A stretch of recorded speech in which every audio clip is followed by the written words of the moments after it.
Today there will be a very short seminar, and I really have some difficulties because of my distinctive feature. To tell everything in great detail, explain a lot, brightly, with different examples. The methodology of the school is divided into 4 levels, seminars, each lasting 15-18 hours, plus 200 hours of additional video.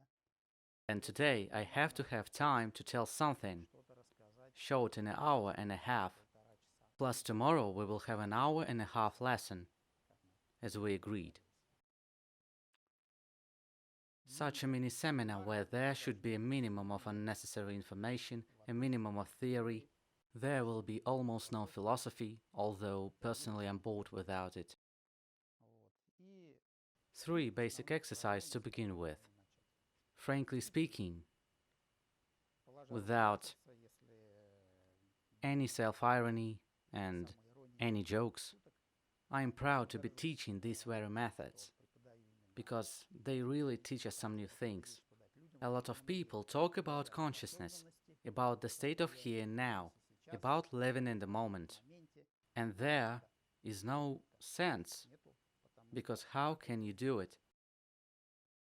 How do you get yourself out of your mind? How to live consciously? How to get this notorious emotional intelligence? Etc. There are many books on this subject. There are much fewer methods to bring a person to such mental states.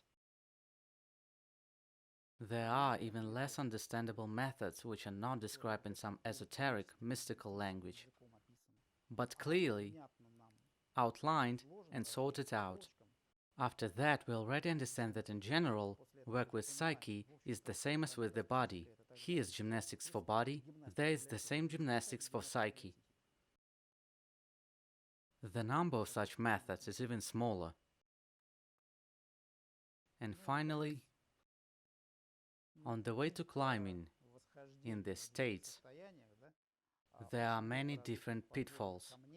Our nervous system and endocrine system, which are generally parallel to each other, experiencing different changes at different stages of our movement, some alterations. Well, to put it mildly, changes can be quite sad. So there is a lot of crazy people in esotericism, which you look at and think, am I being dragged there? No, thanks, I don't need that.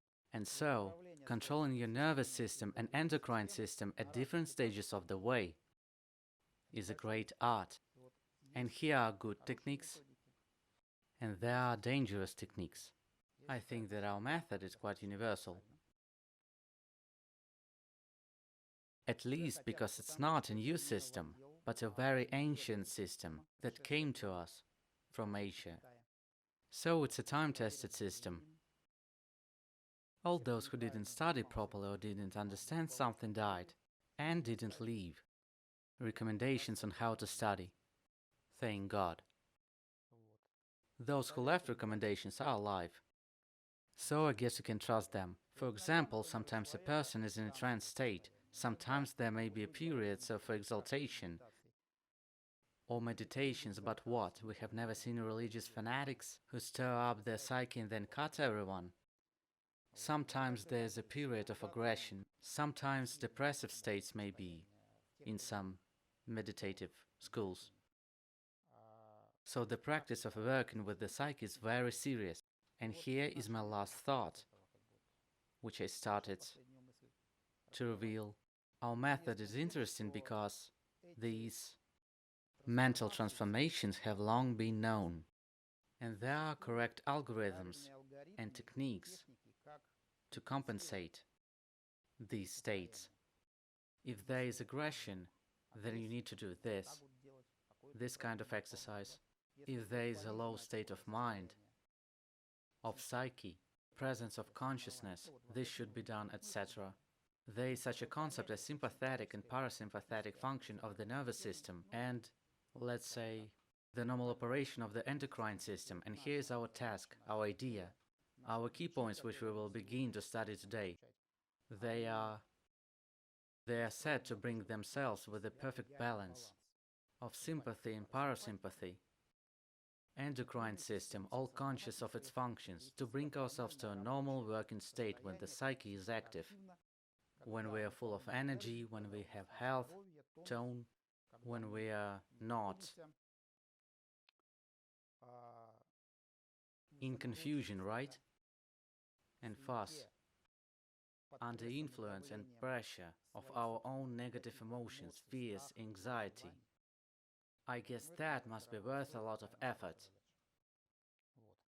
Wait a second, I'll see what I got in chat.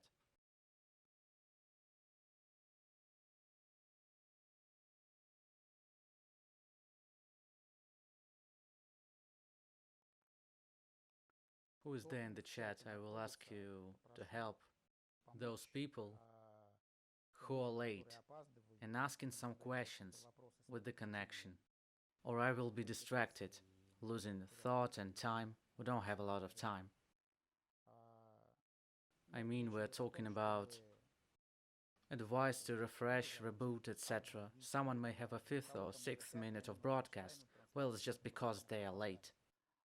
You connect and everything is fine. Tell Maxime about it, please. I'll continue. I can't answer in the chat yet, okay?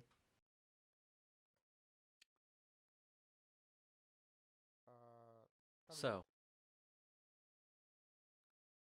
based on the name of our school, Changyong Qigong, you can imagine that this is some kind of smart, complex, serious school of Qigong. And what is Qigong? And this is a Chinese folk practice of self-development.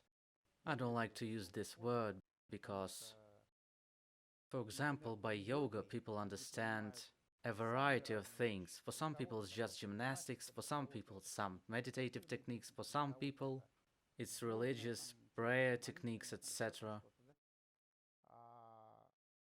It's the same as Qigong, it's just that we know less about Qigong. Qigong is, roughly speaking, the Chinese analog of yoga.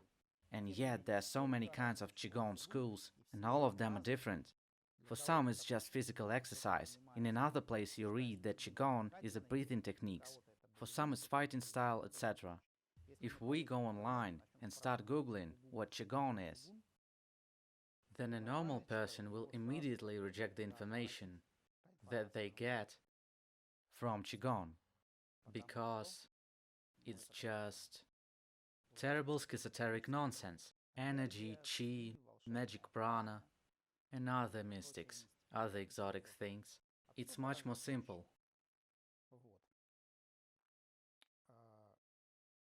It's much more simple. So, let's just talk about what our school does, very briefly. And so, let's get down to exercise. Well, how to exercise if you don't understand how to do it. And this technology of understanding follows from understanding the answer to the question, why do we do it? Four core concepts. You can say the opposite of each other if you break them in pairs. Trance and consciousness, stress and relaxation. Let's take a short look at these four concepts. Maybe you know better than me what they are. Just maybe I have a slightly different terminology. We should come to a common denominator, common terminology, and then we would understand each other. Let's talk about how I understand these things. Trance, consciousness, stress, relaxation. We'll start with the trance. For me, trance is, let's say, a low consciousness state, when you live like in a dream, on autopilot like you're doing something, but you don't fully observe, watch, realize, see, hold in your memory all these processes.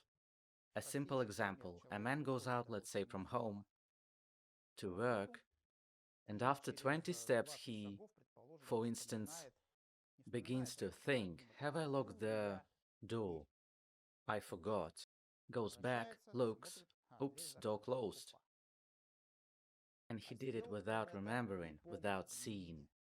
on autopilot, and that's like a state of trance for me. There are different degrees of trance. If we are not talking about some painful forms already, when medical intervention is required, then one way or another, all people are in a state of light trance every day. Some people on the internet and in printed publications write such things. For example, meditation is in fact also a trance state. When you think about it and at some point you don't remember where have you been, it's like you've gone somewhere. You don't remember about what you have been thinking. For example, a man in a bus has passed a few stops, suddenly awakes and tries to remember, oh, where have I been? It's a natural ability of an overstressed psyche to relieve these tensions by going into these low active, low consciousness states, like a dream, just so that we can have a little rest. I remember by myself when at school in class, someone interested in subject, the teacher tells an interesting things and it seems like you are sitting there, looking at the board at the teacher but you are absent. We often see such people. Eyes are empty, they aren't here somewhere, they can hear us. It's a state of trance. What's wrong with it? You see, when we are obsessed with our thoughts in the fog of our fantasies and some emotions, it's as if we open the doors to our demons, which are in the subconscious. Any negative thought captures us completely.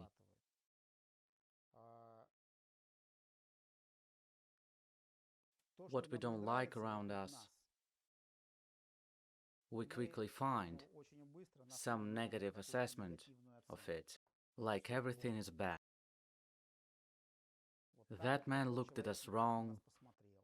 Let's say we walk down the street, we hear radio playing from a bus, and suddenly there's a speech of some politician, election speech of some politician.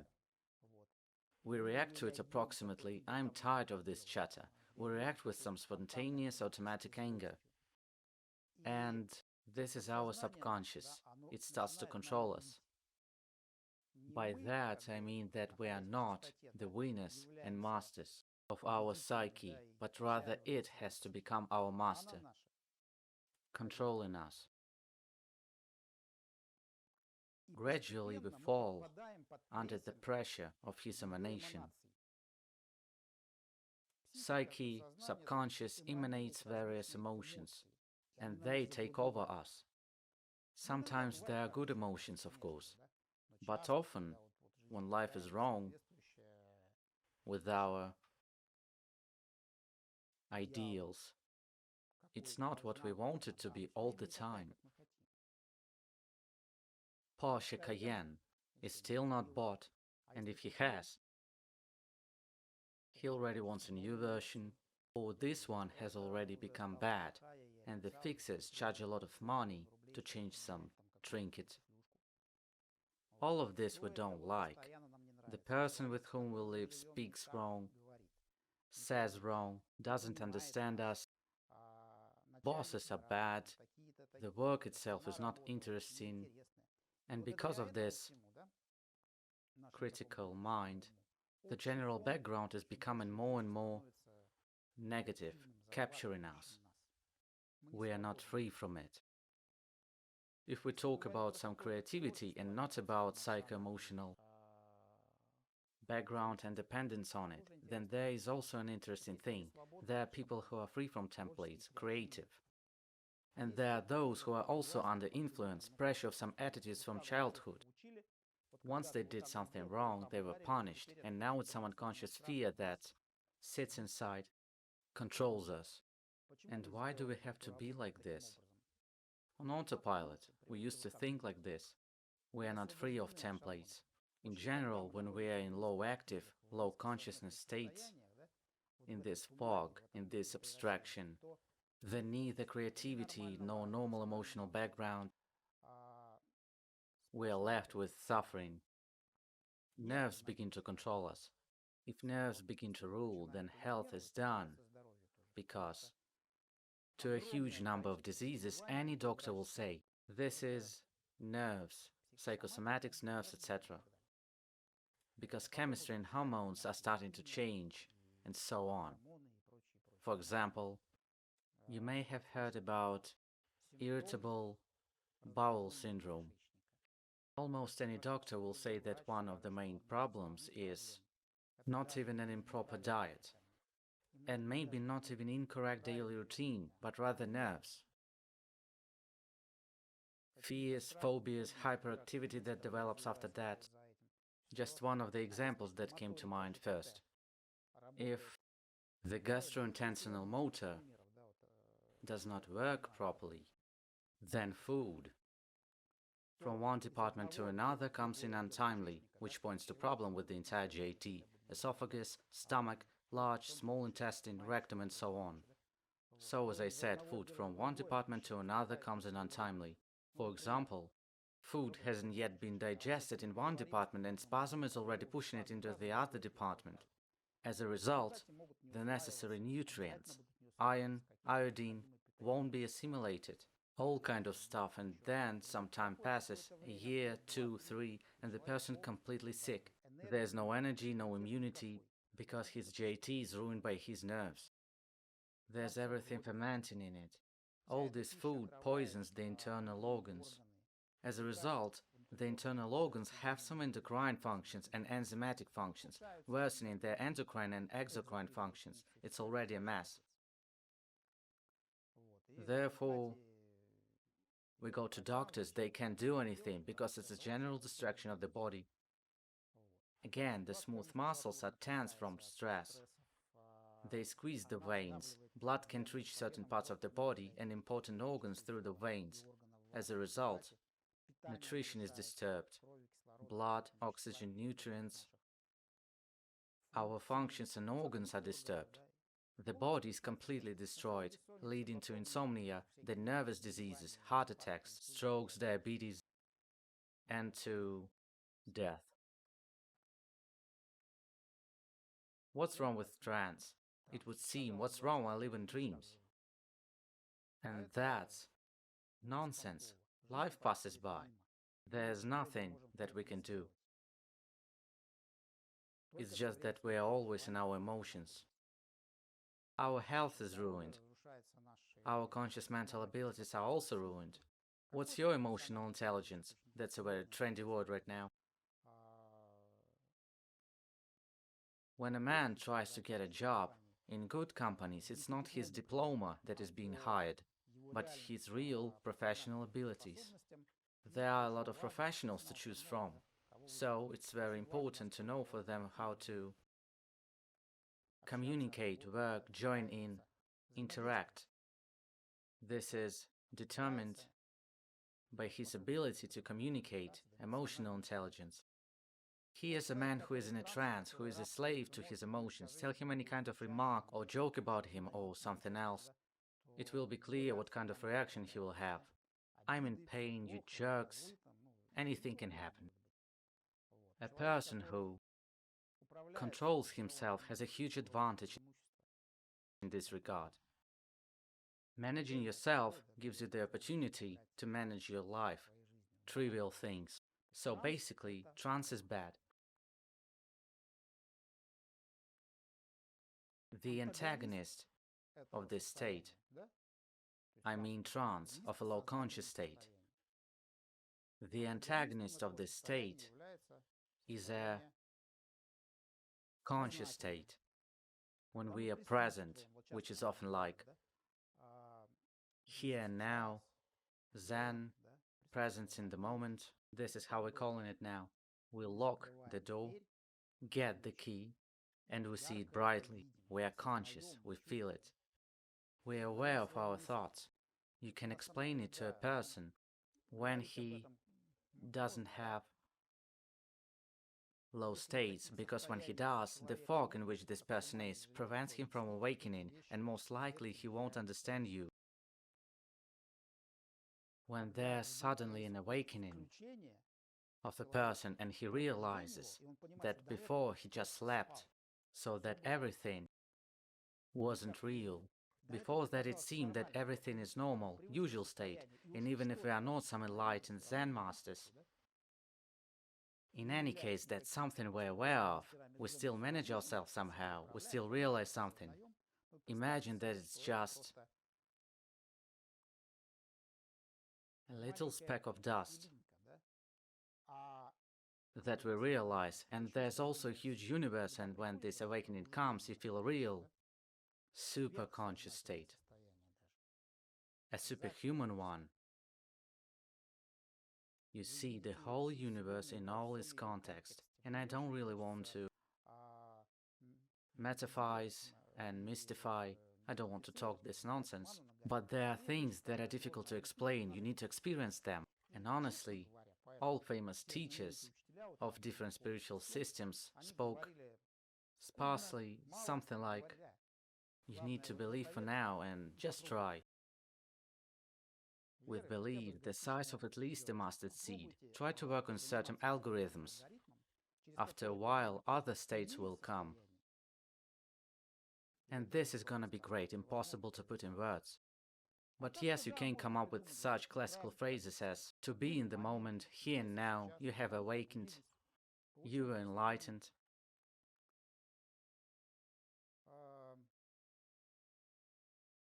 There is no stress. We are free from trance, from the action in the states of transgression, from our subconscious, by our phobias. The world hasn't changed. Our attitude to it, our inner psychic state has changed. God forbid let everything be good on earth, but even if the war starts tomorrow and the bombs fall around you, and you are happy, you have no tension, because all these negative experiences are just your assessment, evaluation of your psyche, which begins to fill you with the head, when you can't oppose anything to it. You're in a trance, not in consciousness, but in an antagonistic state, in the opposite, alternative state of unconsciousness. In the state of consciousness, you choose the emotion, believe me. Whatever happens, if you want to get angry because, let's say you're the head of a certain area of work, and somebody doesn't do something there, sometimes you have to manage yourself, show your spine, and manage yourself not as quiet and low active person in all directions. No, you're active and you choose an emotion. And let's say you decide, well, this employee is looking for some trouble because the work, the team, the money, the shareholders and all that suffers from him. You just got angry, but you didn't get involved in the emotion. It doesn't rule you, it doesn't destroy you. It's more like a game.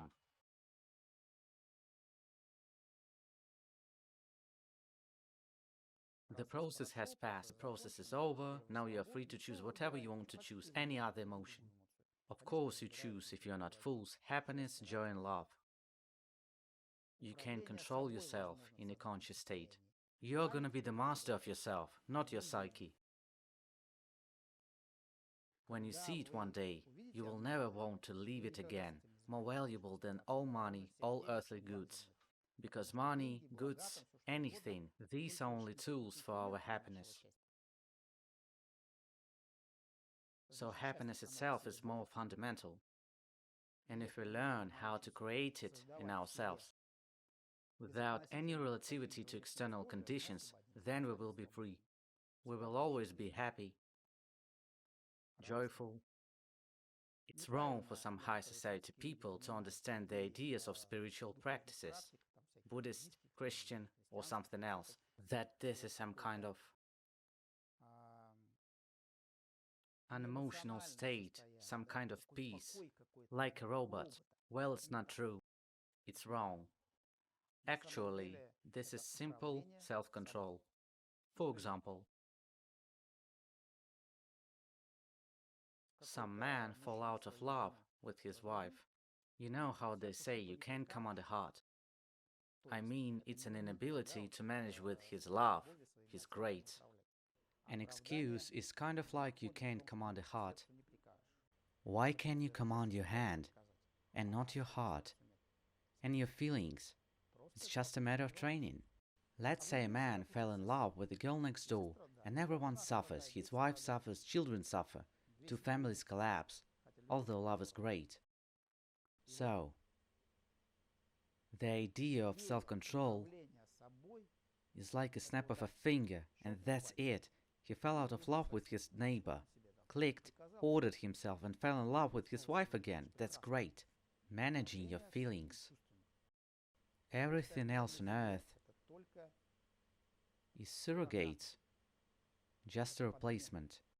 A job to make money, to feed yourself, because you can't be happy without it, right?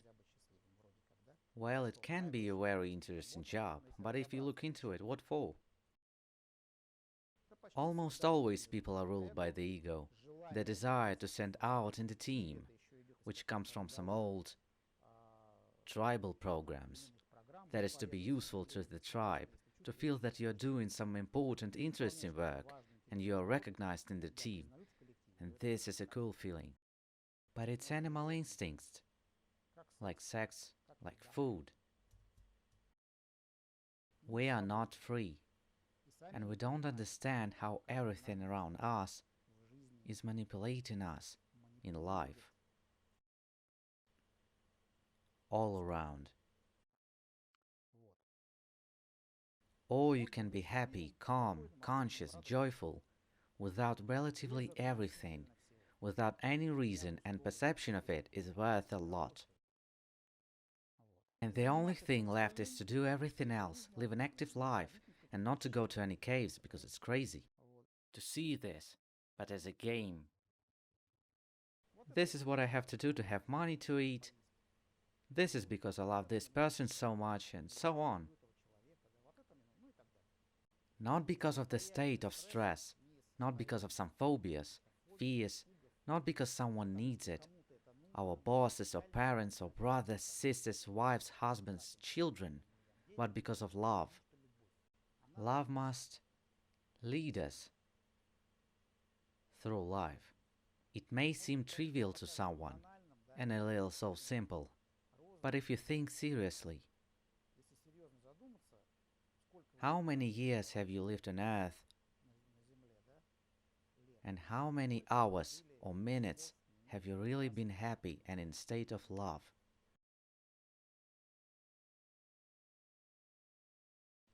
Love is simple. You don't have to take it from anywhere. You just have to take away all the things that prevent it, all our stresses that occur in a state of trance. That is, in a state of consciousness, the stress goes away and remains in initially correct state.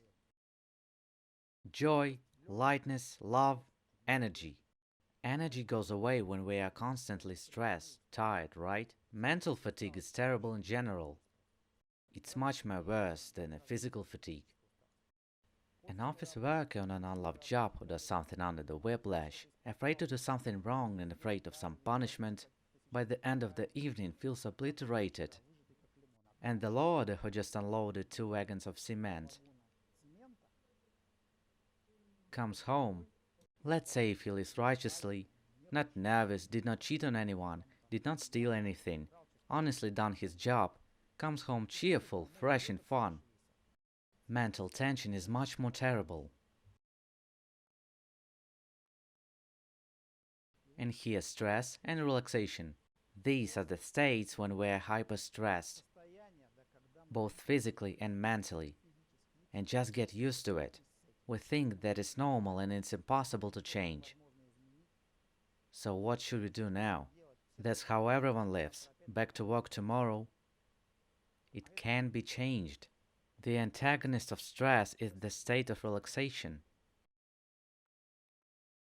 It comes by itself when we are liberated from trance states, from negative states. When we become conscious, then consciousness is a kind of filter between us and our subconscious. And all our demons from there, our emotions, phobias, anger, All these negative emotions do not reach to us without our permission. You can check it yourself, which we will do in our practice. When we start to activate our consciousness, a state of relaxation comes very quickly. I mentioned awakening, activation, but of course it comes not right away. We have to bring ourselves to it, set it up. In general, this work has been going on for years in people who devote themselves to such practices. But we can get and reach a state of relaxation quite quickly.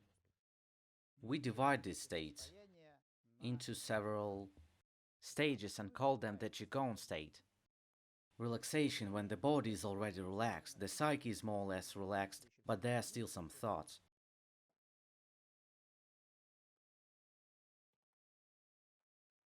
Silence when there are less thoughts, pause when breathing stops. I'm talking about it very briefly. That is, in deep meditation, things can finally slow down so that even breathing stops. And there is also the state of stopping when the heart stops. Now, this is not the topic of our seminar, we will talk about it later, just if suddenly some particularly gifted person. At the first lessons will have such phenomena, then you don't need to be afraid, no one died from it. Then everything comes back, again to normal.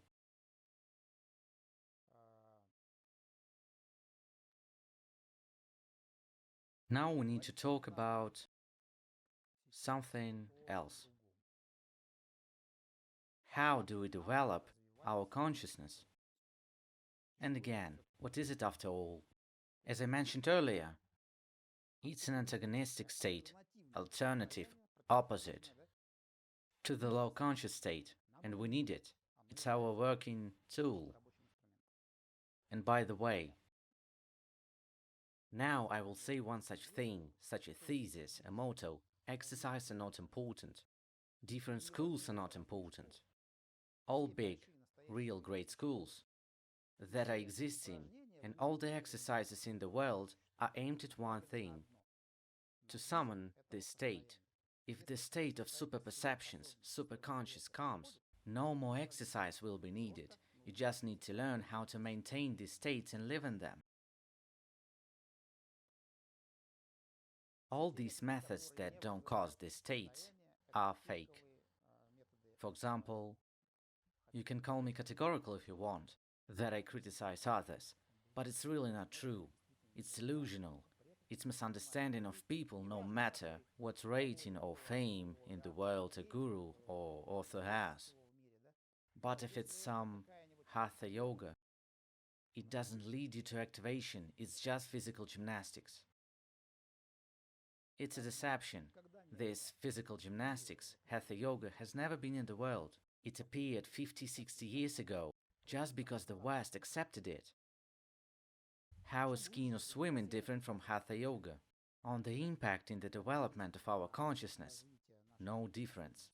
It's just physical exercise. But when people go skiing, they don't lie that it's some kind of spiritual practice of self-development, of psyche, consciousness. No, they don't lie. And yogis lie. For example, religious techniques or rites, does they activate consciousness? They doesn't. So what does that have to do with spiritual self-development? It's a deception. But in all big world systems, Buddhism, Hinduism, where yoga came from, Taoism in China, Zen in Japan, Chan Buddhism, and even Christianity, Hasikasm, if you have heard such a word, have, for some reason, an unknown but the most important section of development of superconscious, superperception. In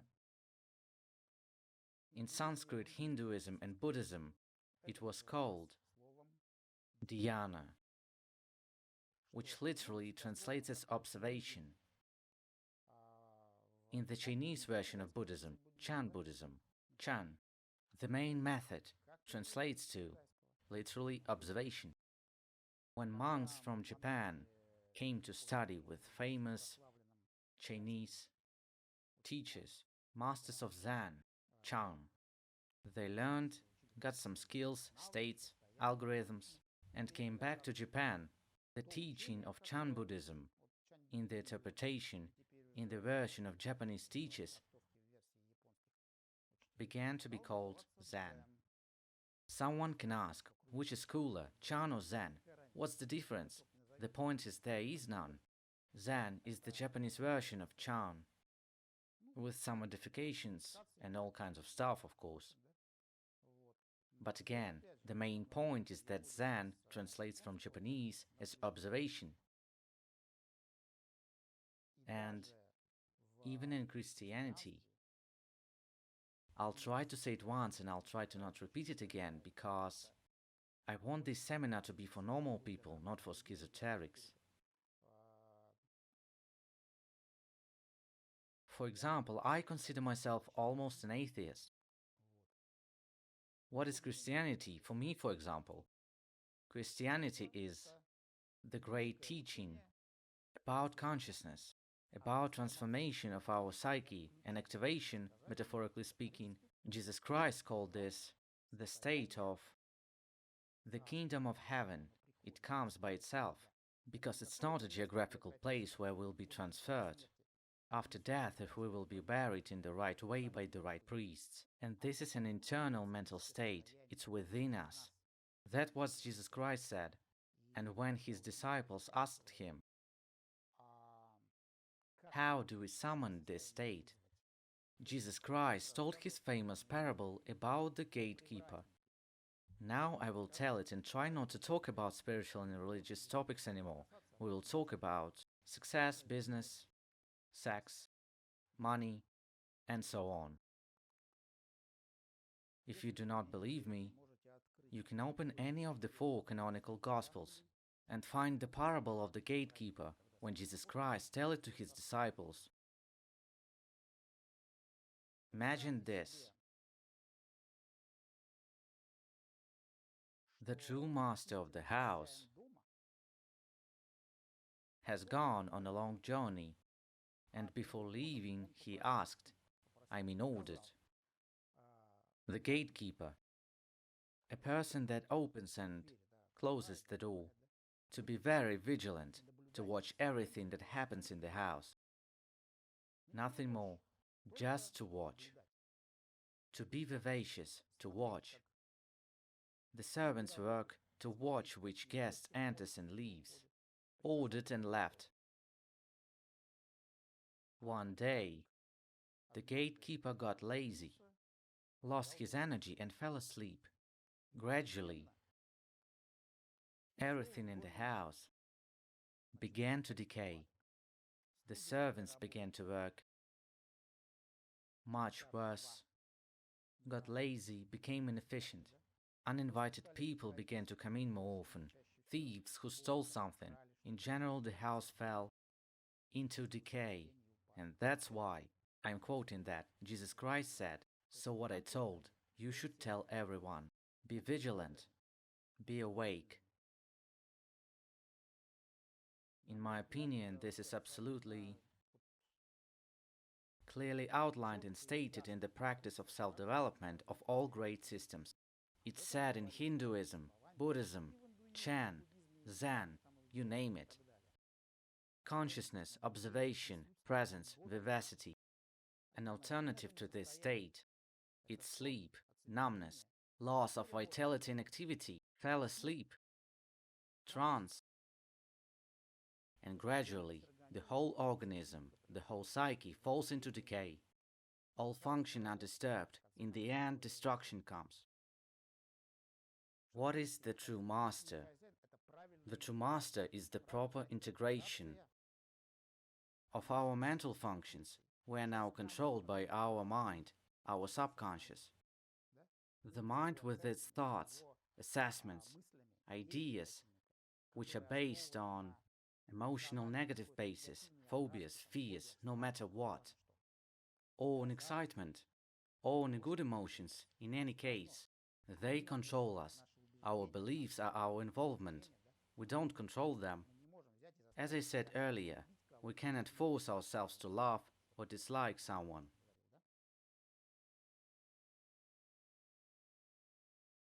This integration is wrong.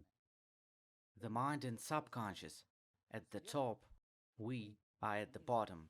We are not masters. The true master is the right integration when we finally begin to command, consciously command, our emotions, our thoughts, our mind, any reactions. I want to have a healthy liver. You look at it, order it, it's healthy. Why not? There's nothing fantastic about it. Maybe you've heard such a phenomena like stigmata people. They are all fanatical believers, a bit crazy people who get ulcers in their arms and legs where Jesus Christ was supposedly crucified. Well, I mean nailed down. Why supposedly? Because it's already proven that no one nailed him. There was a different tradition of execution at the time, usually tying up.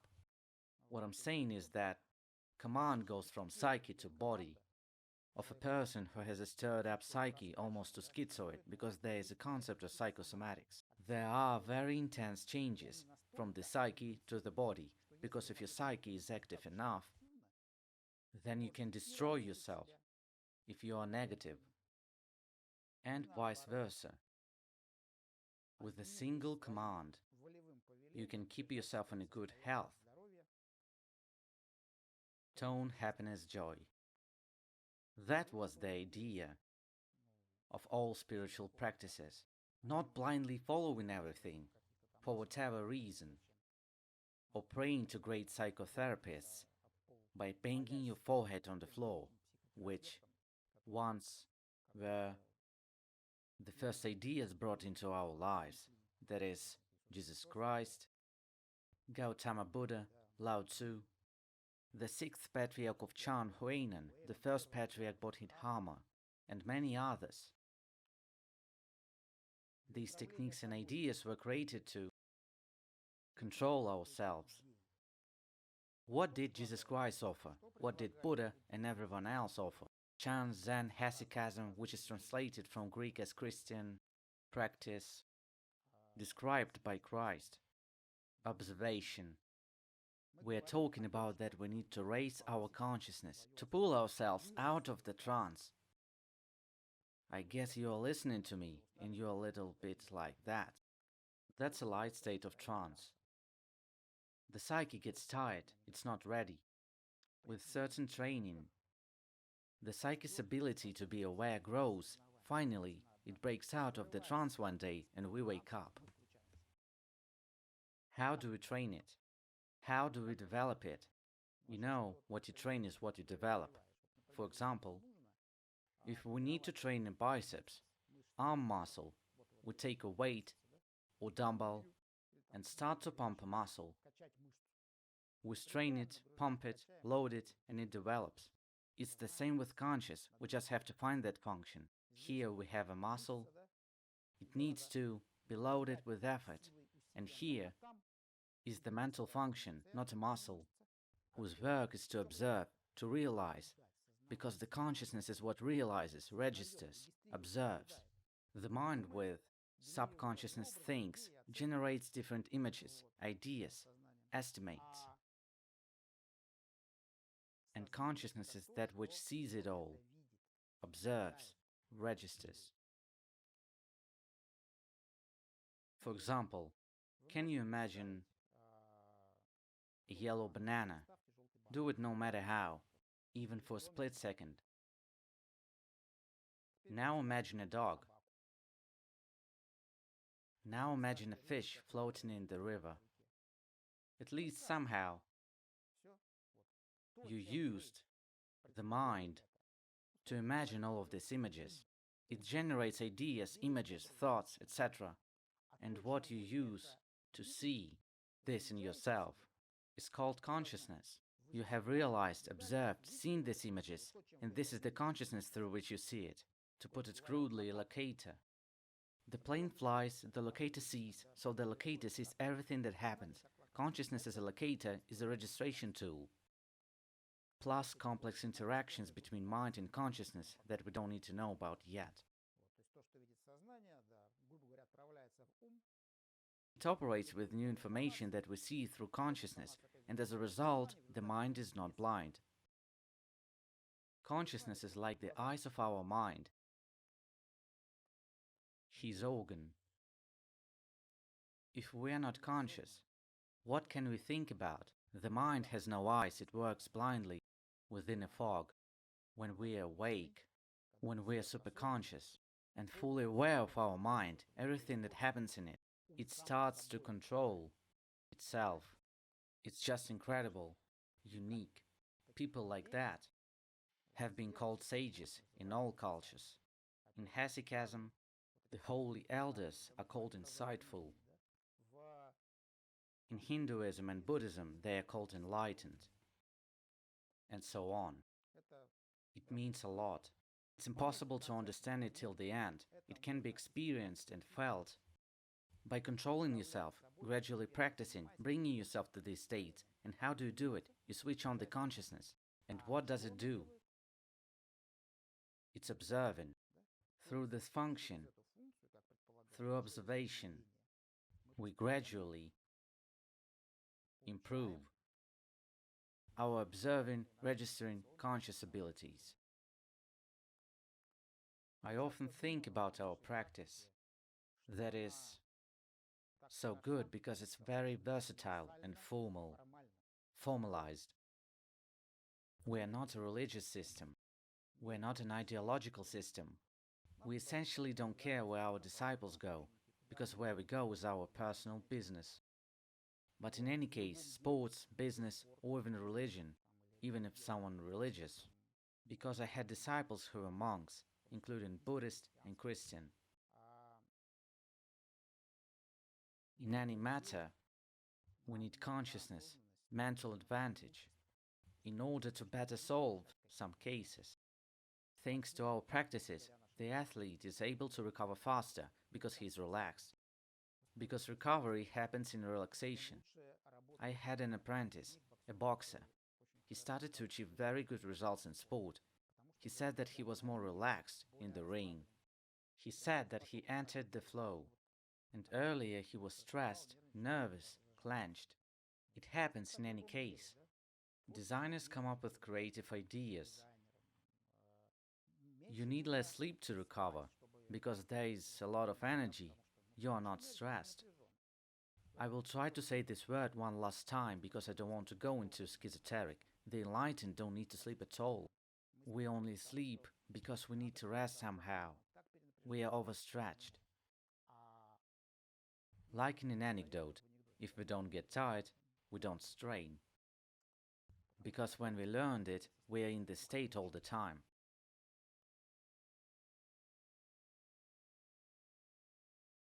Observation. Once upon a time,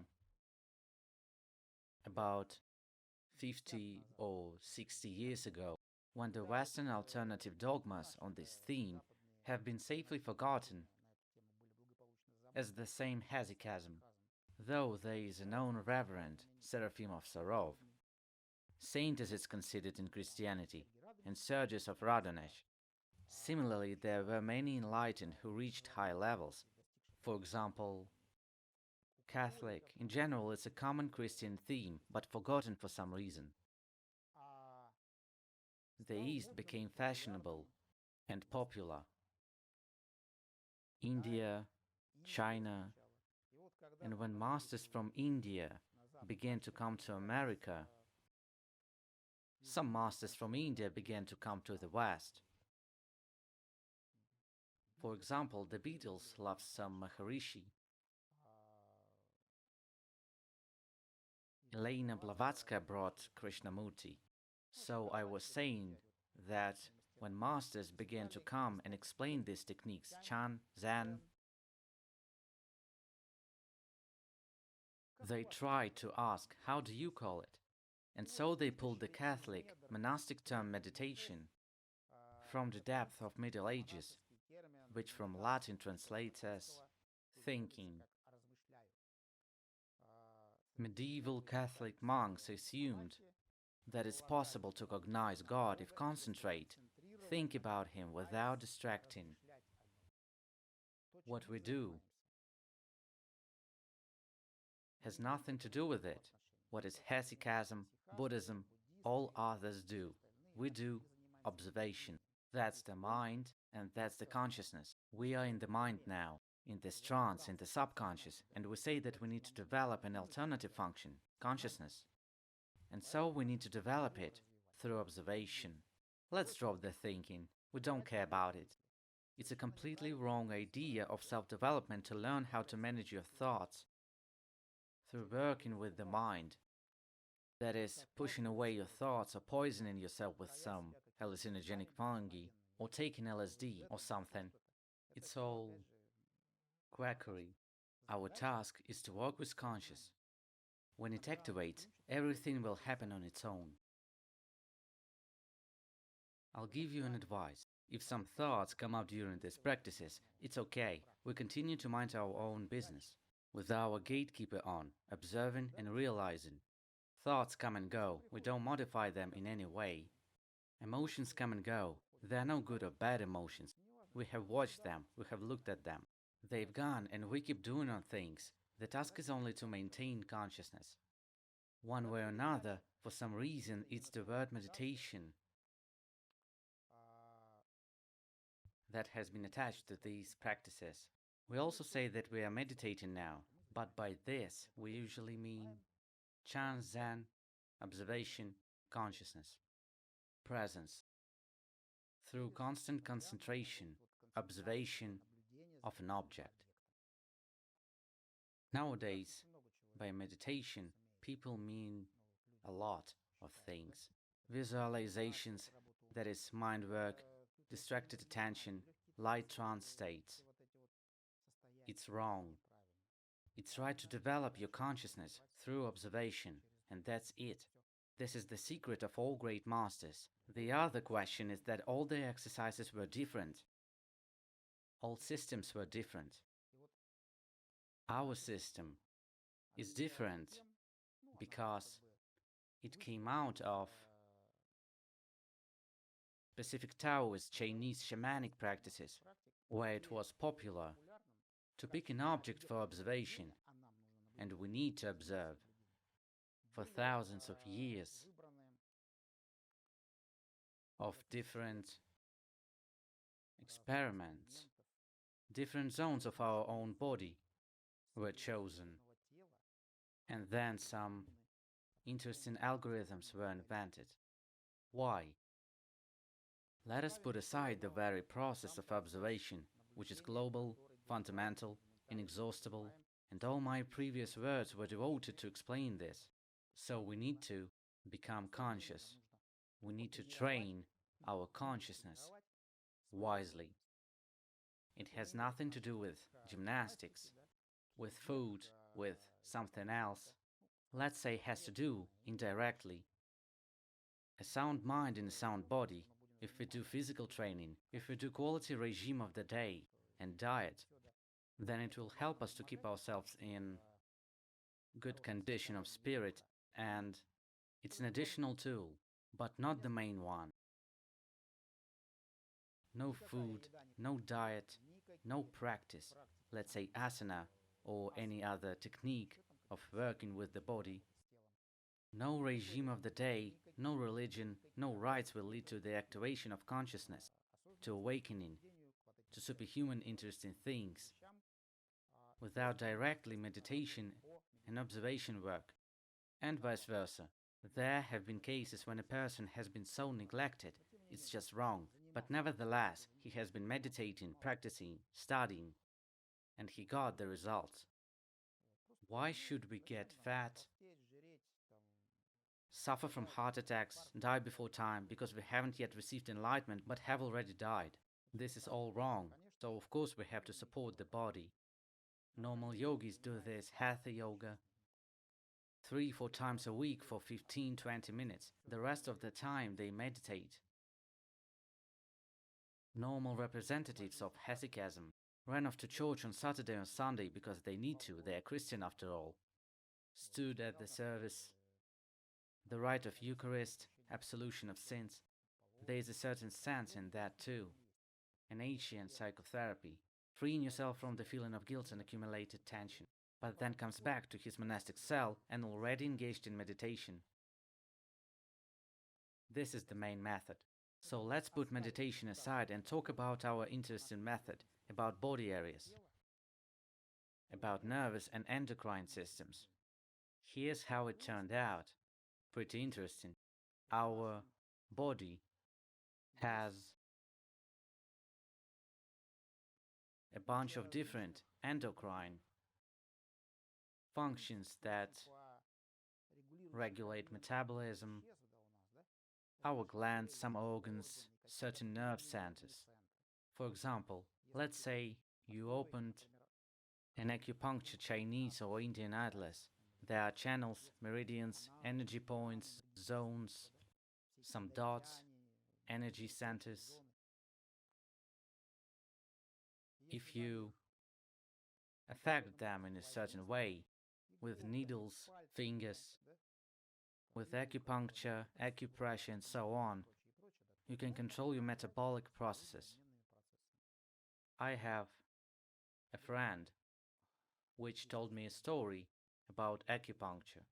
When he was in the second year of medical university, they started practicing acupuncture. Don't be surprised, all these things that supposedly are Eastern has been known for hundreds of years in the West and are taught in general education and classical medical universities. So, he told me that he found a pushpin, called a friend, and said, let's do a little experiment. Plug the pushpin somewhere in him. The result was immediate. A man had diarrhea. For a week, he was suffering, he had no strength anymore. He came to him and said, well, do something. He said, fine, found a book, looked through it, found a place. Bam, plugged in. Now he's constipated for a week. All of this really works, and so there is a clear connection between these or those glands, functions, our condition, health, and so on. Some glands produce testosterone, estrogen, sex hormones, etc. Some glands produce growth hormones, which at young age are directed to growth, and in adulthood to renew the body, heal injuries, rejuvenate the skin, and so on. It's possible to strengthen, improve, accelerate your metabolic processes through the impact on these areas, certain zones, and don't necessarily use mechanical impact. Let's do an experiment. For example, raise your right hand, forefinger. Such a meditation, we observe it, it becomes an object. You can look at him directly with your eyes, observe him. You can look away or close your eyes because the attention is internal. It's a mental act.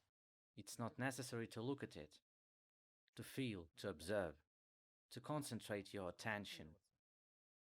If it's difficult, you can try to visualize, so-called ideomotor. It improves the connection with the observable object. For example, imagine that your finger becomes a little bigger, a little smaller. We do it together, and even those who watch this video and the recording do it too, because my mind and my fields are boundless. Going through time and space, I can influence everyone. Finger becomes bigger, smaller, bigger, smaller, and you may already be starting to feel that the finger behaves differently. It feels different, the response is different. Maybe some goosebumps, some tingles, some pulsations. Yeah? Blood circulation increases. Thank you, that's enough. If somebody didn't feel it, you can practice, you can see it works, and it's easy. What's going on here? For example, you go to work in your thoughts, in your mind, in your trance. You're thinking about something, but you don't realize. That's why it seems like nothing. Let's say you slipped and your knee crunched. That's the moment, that's the second you're in a state of here and now. because you are scared of, damn, my knee's crunching. Maybe it's broken at all. And you mentally check if everything is okay. You look at your knee, you move your leg, it's okay, you go back into your thoughts and run on. So, when do we come to a state of high consciousness? When a crisis, when some stress comes. A primitive man thousands of years ago was walking through the woods, like you in the office. And suddenly the bushes are cracked, shook at the back, and he just, what is it? Maybe saber-toothed tiger, an enemy, or a potential object for normal reproduction. What do we do? There's some kind of mobilization going on. Our nervous system, the entire command system of our body, our organism, over millions of years of evolution has become accustomed to responding to our increased consciousness, focus, and the arrival of the state here and now, has become accustomed to respond and react by mobilization. Consciousness thinks he always slept. Why is he suddenly watching his finger again? Like in my example of the knee. Maybe I looked through something. Maybe there's something wrong with the finger.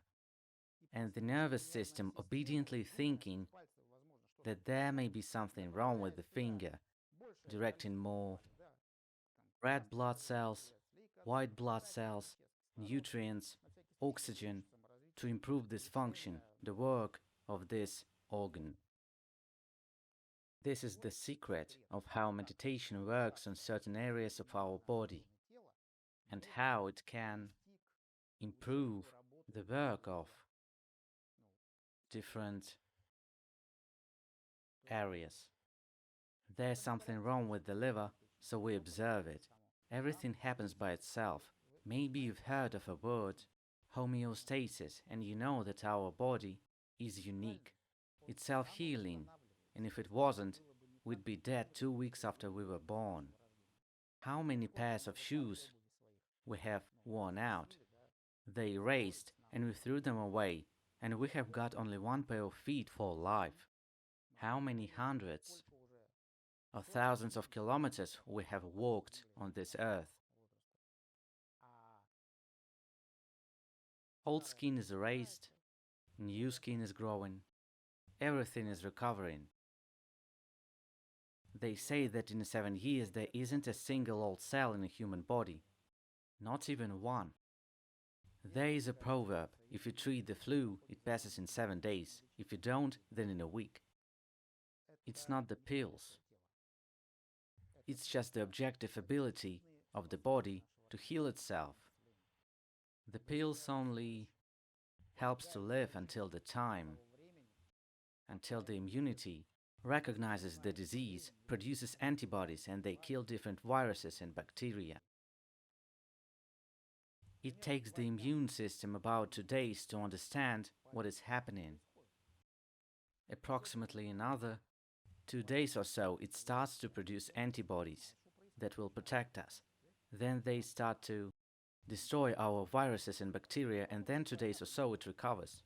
At the moment when there is inflammation, the so-called crisis in those intermediate 2 days, the temperature may rise because it's a natural consequence of inflammatory processes.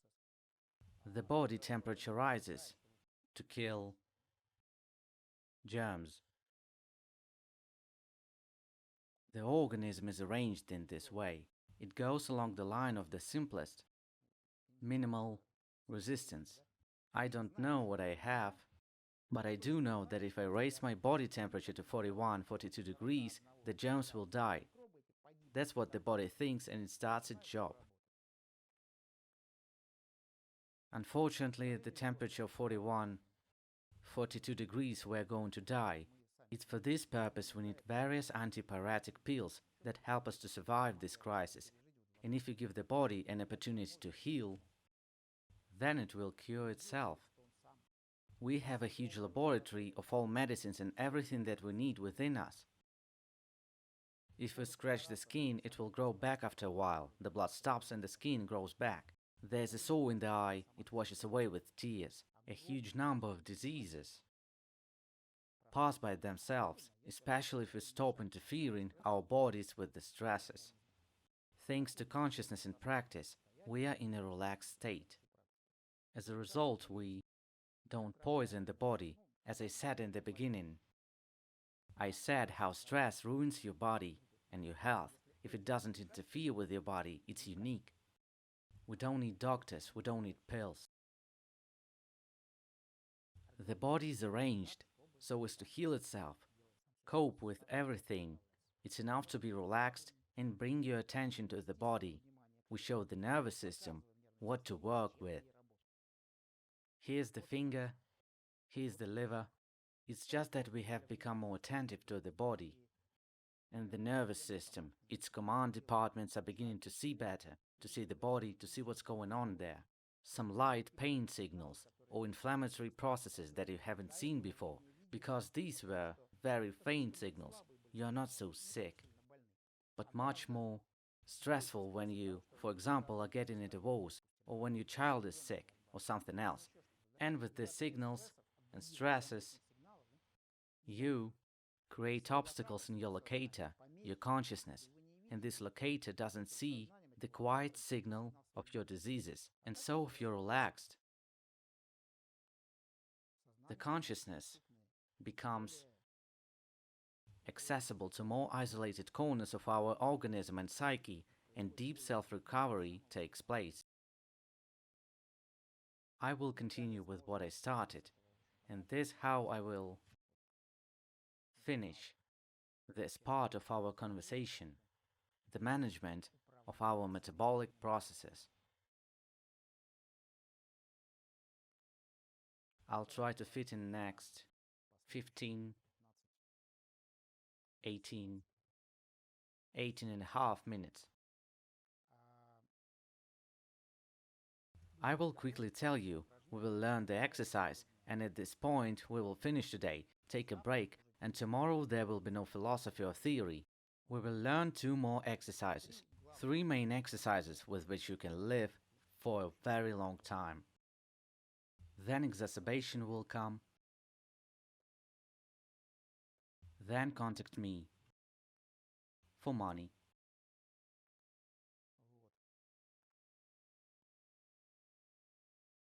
I will tell a story to better illustrate these things.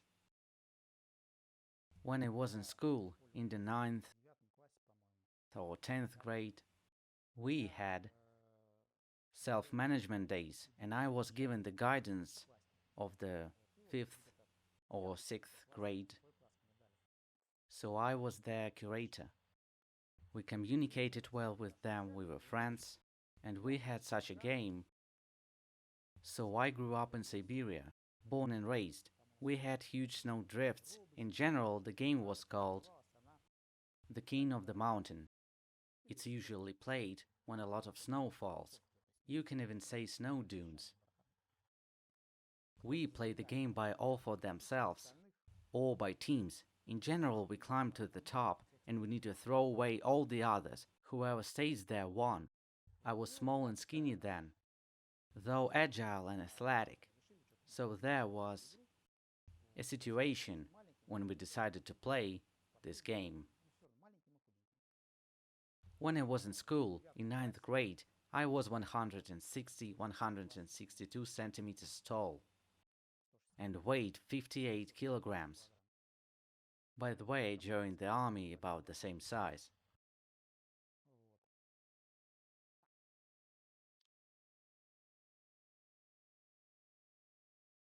I remembered the army.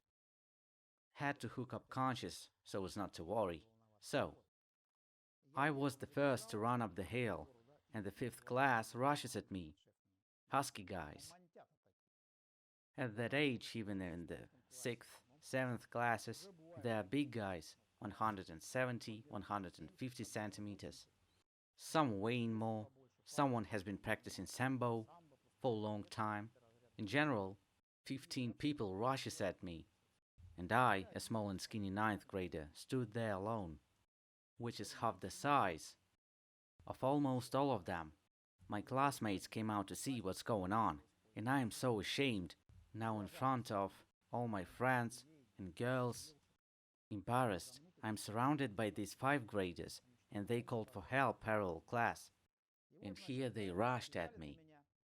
I climbed the hill, and in the heat of the battle, I forgot about all the nerves and stress because I had to act. And only a few minutes later, I realized that they didn't surround me, didn't push me, and I easily threw them. Not only were they bigger than me, I did whatever I wanted with them, and then I was surprised. Whoa, what a Superman I am. And then, when I started doing our practices, our teachers didn't explain anything. They said, here's an exercise, sit down and do it. Why would we do that? Without motivation, it's not clear why. There is one exercise that we're going to learn now. We need to observe the abdominal zone around the navel. That very zone. What for? They say, sit and watch it for hours, every day. And what for? In ancient tracts, there is such a phrase. There will be transformation of thin qi in qi. That's their interpretation. That's how they explained it to us. They didn't even know what it was. So you walk, you think. I was meditating, thinking, and one day you get the insight.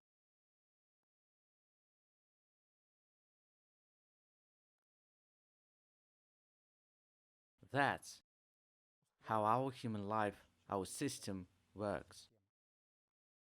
For some time, a child develops, grows, improves. By the age of 12, 13 years, girls earlier, boys a little later, an explosion begins. Specifically, the explosion of functional and mental capabilities in almost all directions. Powerful explosion, you can even say transformation, let's say in a very short period of time with a person, he gets the mutation. After 2, 3 years at the most. Lived and suddenly bam, person X is born. Superman compared to a baby, young man, adult boys and girls. It's like another creature at all. Yesterday he was a child and today he's a different person. There was, let's say, a flat girl. And now it's a young lady with another body. Adding some new functions, fertility, the ability to carry the fetus, give birth. Notice and remember this. Conscious abilities are now different. Let's say, I remember that I didn't like mathematics until the 7th grade. And suddenly, it was almost a favorite subject for me. Why? There was no normal transition of information accumulation from quantity to quality. I didn't especially study, didn't do what I didn't like. Suddenly, I began to understand, to like it, and began to do it for a while.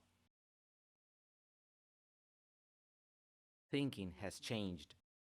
Not because of information, but because, as computer specialists say, the upgrade of my own hardware. Not because of software, but as if there was another computer, another processor.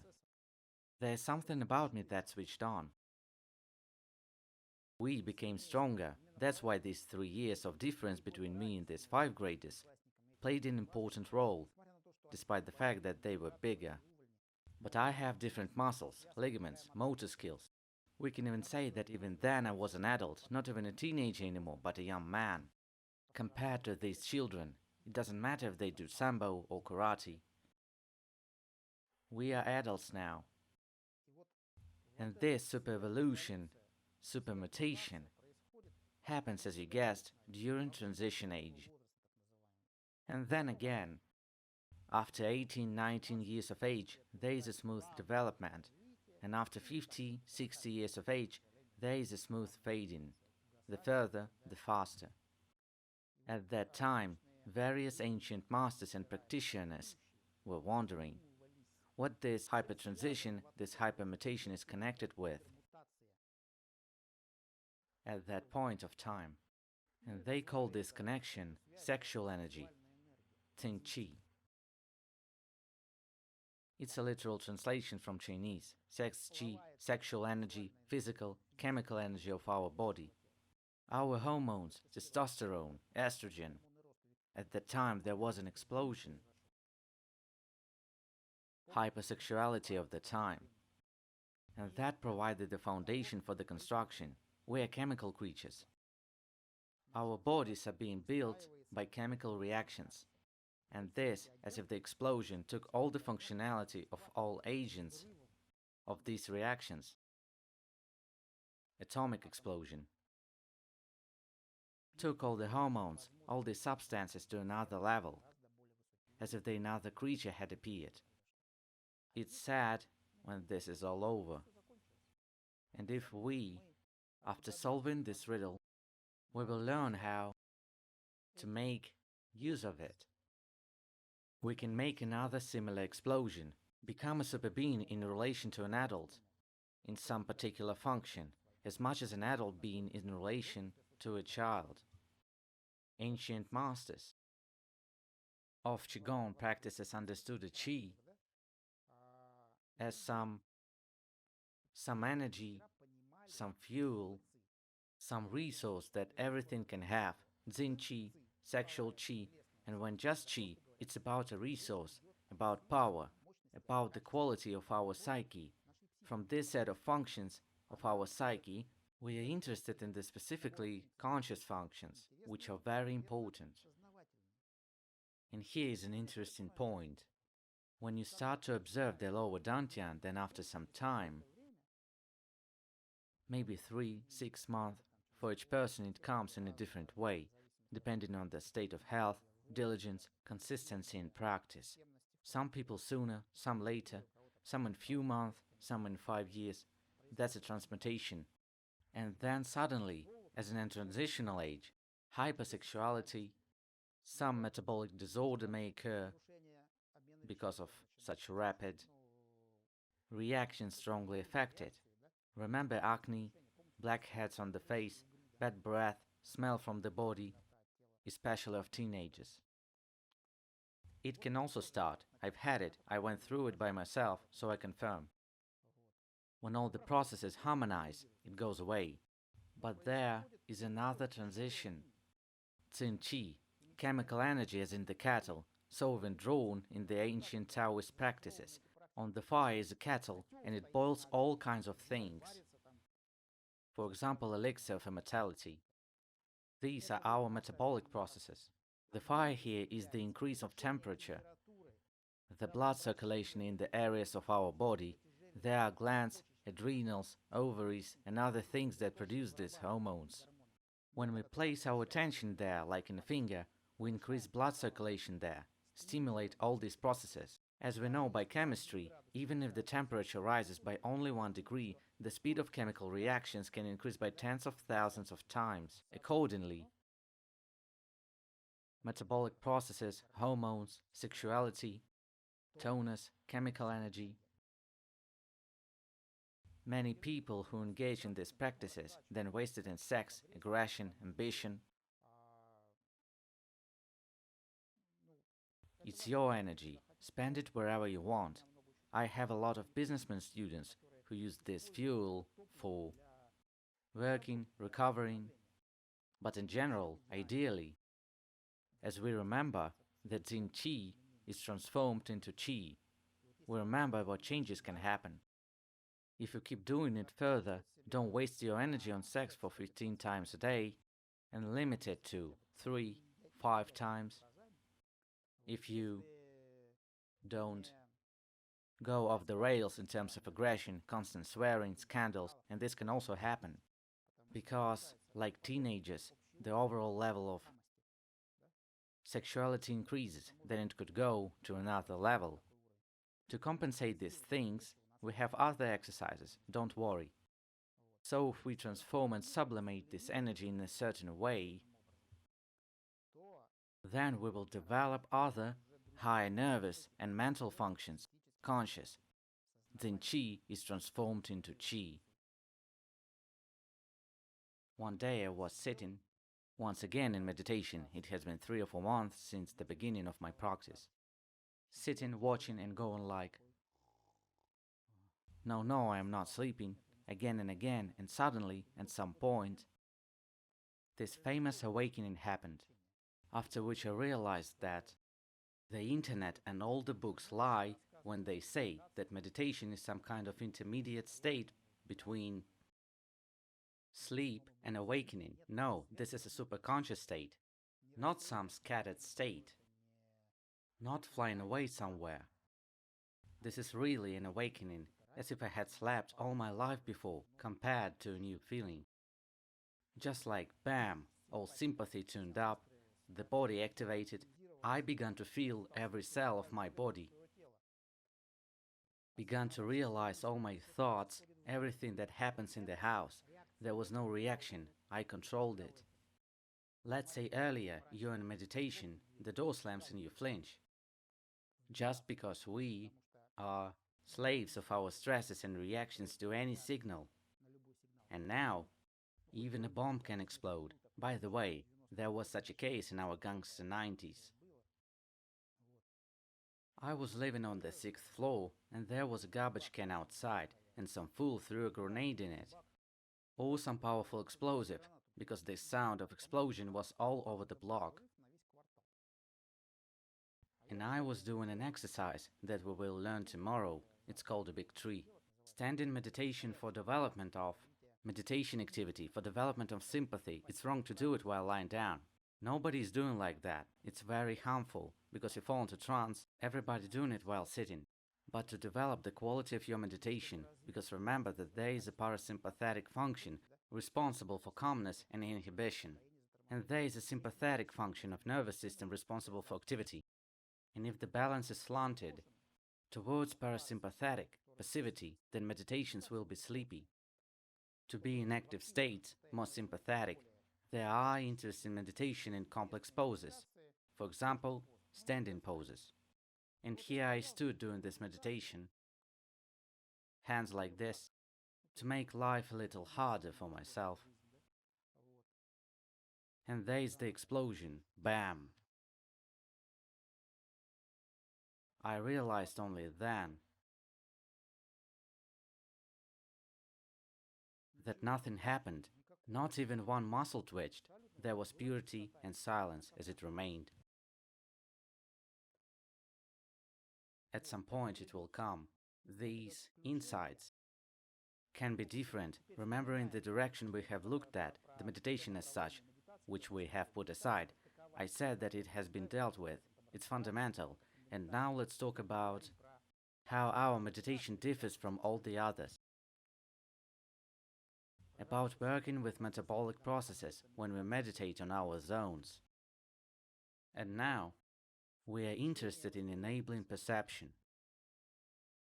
Someone is interested not only in this, but also in sex, money, cars, success in life, health, tone, and so on.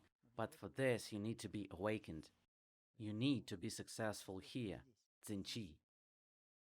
And meditation itself, even without these sections of ours that work with this direction, let's call it an endocrine system, it works. I won't praise the great systems and practices where there were no sections about working with internal metabolic processes. I haven't heard of such sections in Christian hesychasm. Oh no, I have. In general, I have heard about such practices where there were no such sections, and still people received the awakening of their consciousness. But when the object of observation isn't just something, not just looking at the chair, at the air, at the wall like a Bodhidharma, because he, the founder of Chan Buddhism, sat in the cave for 9 years meditating, watching the wall of the cave, and got awakened. He was watching a wall for 9 years and got awakened. But when we make an object, sorry, I need to go back to the Bodhidharma again, because I thought that I didn't fully explain why he got awakened, because what you train is what you develop. When you train your consciousness through observation, it enables by itself sooner or later. It grows, develops like a muscle, and becomes stronger. That's why we can get awakening without transformation of Tsin Chi. But when we, as an object of observation, connect not just a wall, chair, air, but our body, we can more skillfully and more effectively manage these processes to switch on faster. That's the point. And the fact that in Christianity, in Hesychasm, there were no such exercises. Here's the story before the beginning of these exercise. In Greece, there is such a close territory for ordinary people, where only excursions with Christians, some priests, are held. At the Mount Athos, maybe you know. Long ago, famous hesychasts lived on Athos, engaged in all kinds of things.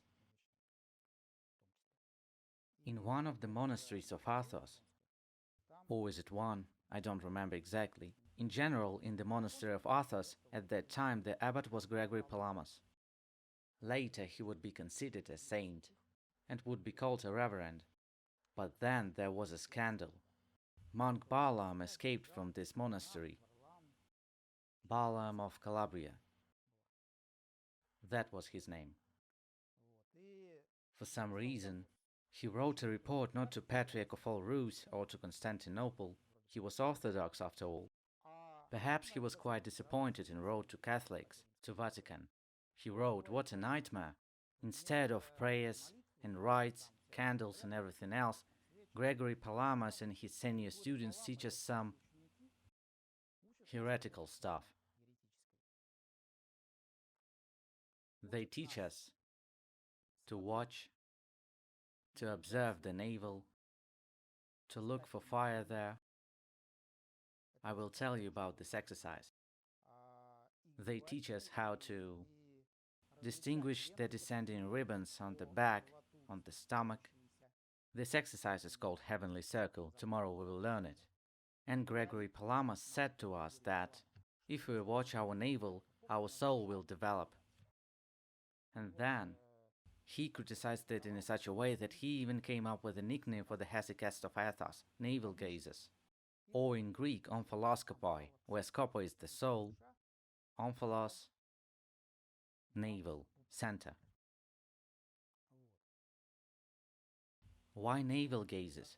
Because if you observe the navel, the soul will develop. Soul, scopoi. Psyche, conscious functions, chi.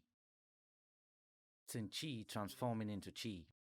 By observing the belly, an area which is called the lower dantian in China. We earned that Tsin chi, another level of chemistry, that affects our conscious functions, transforming of the Tsin chi in chi, as I mentioned earlier. And Gregory Palamas said, watch the navel, the soul will develop. Your conscious functions. Everyone in the measure of his education and usual traditional terminology explained the same thing in different words. This great exercise, to observe your navel, the center of lower dantian, is known in Tibet, China, India, is known in hesychasm. Gregory Palamas talked about it, and there were so-called famous Palamist disputes, when all the clergy gathered and began to ask what is going on. Then Gregory Palamas proved that this practice comes from Jesus Christ. There are a lot of different books that are just not canonical for all believers and for professionals. All of them know what hesychasm is. I talked to priests, they know what hesychasm is. I asked, why don't you tell people about it? They replied, because no one needs it. Nobody's doing it. Sometimes they say the techniques are forgotten, there are no masters. In 15 years of my teachings, I have learned one thing. As in an anecdote about Elusive Joe. Who was that, the Elusive Joe? Why elusive? Who needs him? So is here. Why is the practice secret? Why is it said that practices are secret, that there are few masters? Because nobody needs it. Everybody's in their thoughts. Everybody's in their ego. Everybody's in their desire to get something from world, from life. New Porsche, new sex, use something. These practices, which should be practiced for 1 hour or hour and a half a day, have been practiced by a few people for tens of thousands of years. Maybe not tens, 2 or 3 thousands of years. From Abraham, Moses, and Christ in the West to Buddha, Lao Tzu, Huaynan, and Bodhidharma in the East. Patanjali, the founder of yoga, they all talked about it. But nobody needs it. How much advertising we give, how much we invest in it, how much we travel around the world with different seminars. Nobody takes it, and even if they listen to the seminar and study for a week, a month at the most, then they throw it away because they are more involved in other things, not understanding the importance of the results of this practice. And the results of this practice, it's impossible to explain them. I started from this because it's an inner state, an inner experience. When awakening happens, you realize that there is nothing more important in the world. Before that, we just slept and saw different stories in our dreams, and suddenly, finally, we started to live, and I will never part with this state again. When this state comes, you already know it. Until it comes, we just hear talks about it, different lecturers. In general, intellectually, it's interesting, but to devote your life to it, especially when the excitement of first 2 or 3 months of practice passes, not enough motivation. That is why it's impossible to widely promote these techniques. They aren't interesting for anyone, nobody needs them. Because the minimum number of people is interested in it, and if they tell me, well, millions of people are interested in meditation, I know all this mass who is interested in what, who understands what by meditation, and in general, it's not practice. It's some esoteric trips, parties, sitting somewhere together, by candlelight, listening to some handsome bearded man in some interesting, exotic dress, exotics, interest, but to practice regularly by yourself, at least for an hour and a half a day, plus still use special techniques that allow you to embed meditation in every movement, when so you can transform yourself. Few people do that.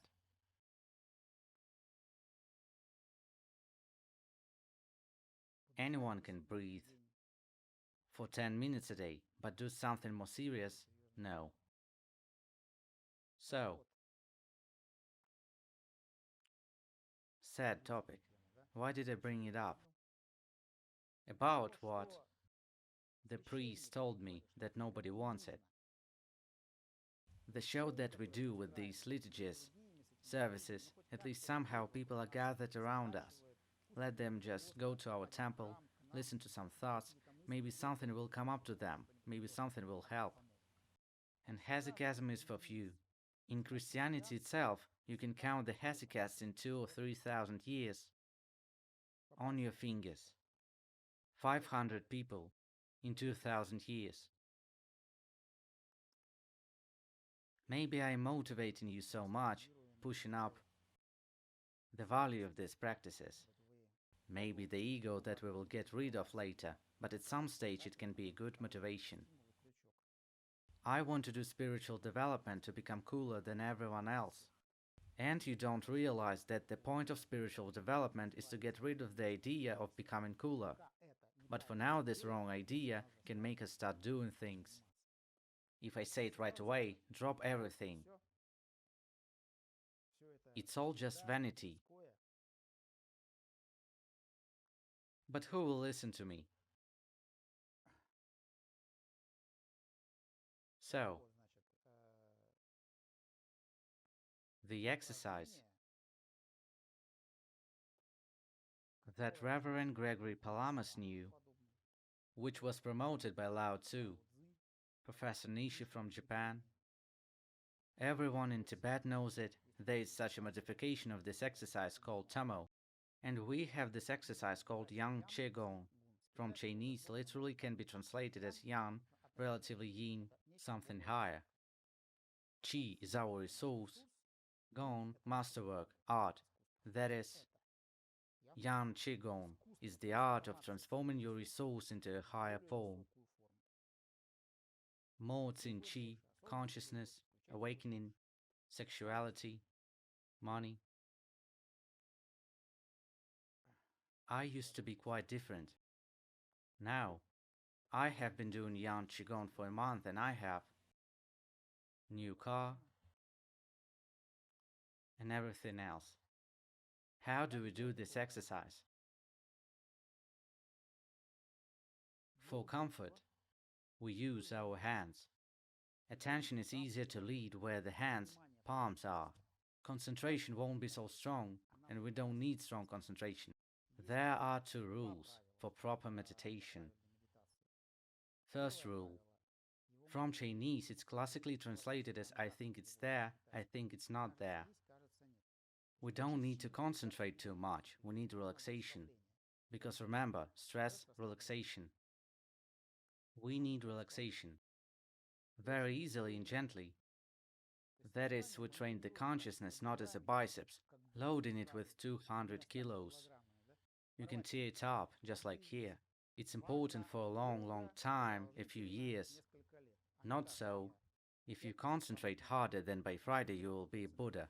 It's not right. Graduality. The process is important. I think it's there, I think it's not there. The hands help it. If you put your hands on the navel, try it.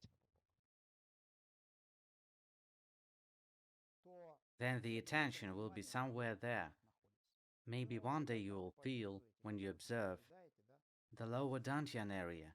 The feeling is the same as in the finger. Like goosebumps, pulsation, blood circulation increases, heat appears. There's also an additional point. It's a pity I don't have any red marker cap or anything else. In general, red hot ball.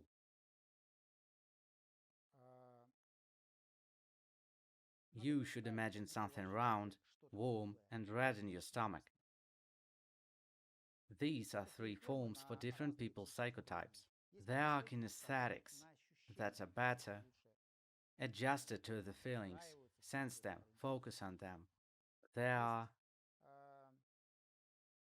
visuals, color, and form are important for them.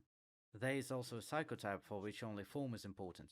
My translator, who translated my articles about Qigong into English, was meticulous, nerdy. She didn't like my text, constantly argued with me, and she said so about herself. You know, I'm an audial. Turns out that there is such a psychotype. Usually these are people who are good with languages, musical memory, they are musicians, good singers, and really such people exist. I even saw they myself. One day, one friend of mine, who didn't know any languages, heard 3 verses of a song in Hindi, and after that, she repeated it all from the first time. There are people like that. One of my students has a wife who speaks 8 languages. She didn't teach them in the traditional way. She just listened, spoke to a person, and a week later she knows the language. What audials can do?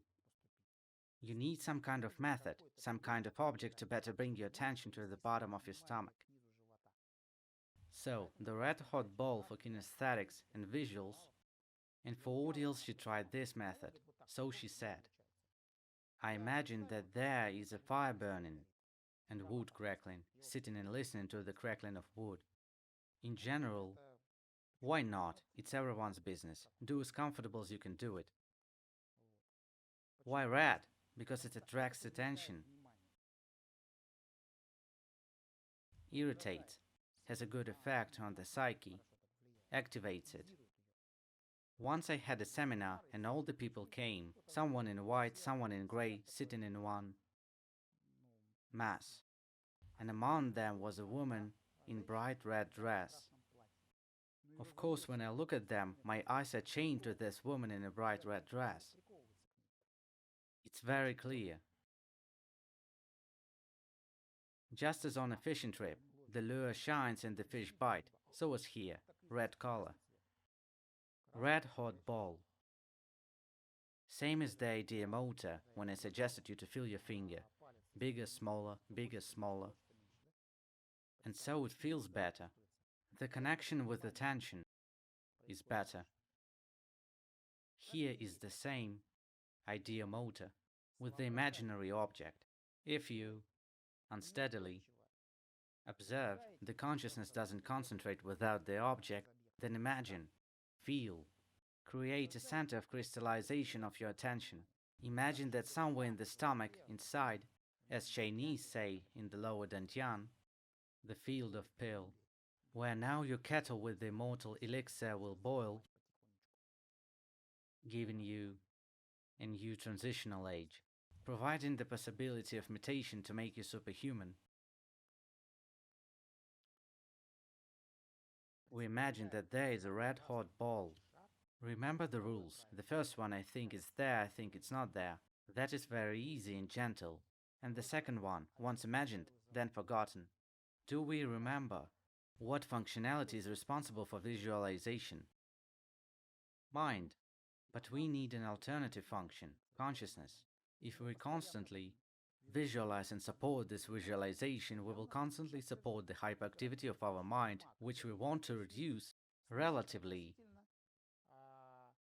to the state of activity of our consciousness. Previously, we had a highly active mind, but consciousness wasn't active. So now our task is to make the mind quieter and the consciousness more active. Such integration must be done. Now consciousness will control the mind, not the mind will control consciousness. To do this, we need to relax the mind, not to worry, and once imagine as an additional object, red hot ball. Closed our eyes, and now, once imagining very gently and easily observe, I think it's there, I think it's not there. Use 1/1,000,000th of your attention. All our other psyche is resting. Qigong is resting, meditation is resting, relaxation. Watching what's out there. Someone may have started to feel some kind of pulsation. Some heat may have flowed through. With time, everything will be easier, more clear, sharper. Maybe now nobody sees or feels anything. Don't be afraid. Don't worry. For example, I was like this. 2 years I didn't feel anything, didn't see, and just sat, like they told me, and stared at my stomach for an hour a day, until there were acne and smell.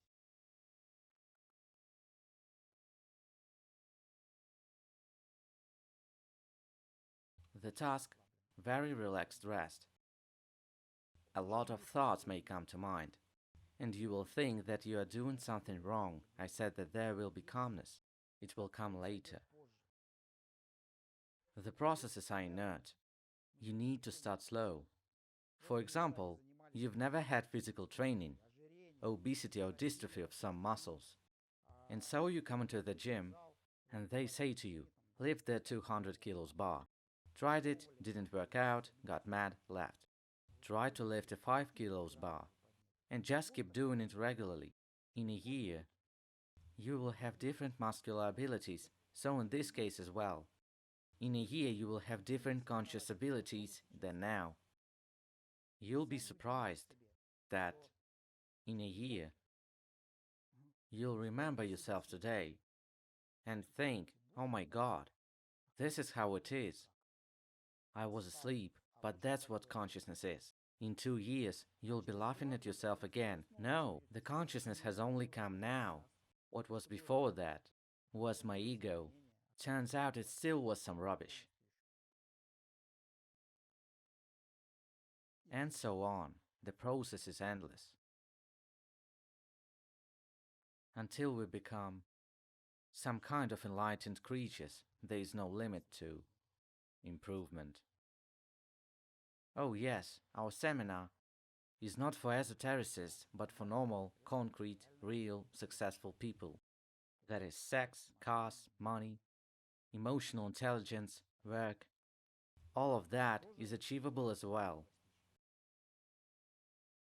Why? Because our main resource, controllability of our psyche. Screw the enlightenment. It will come, great, it won't. So maybe all the gurus lied to us and there is no enlightenment at all. But after some time, you will start to have earthly, tangible results.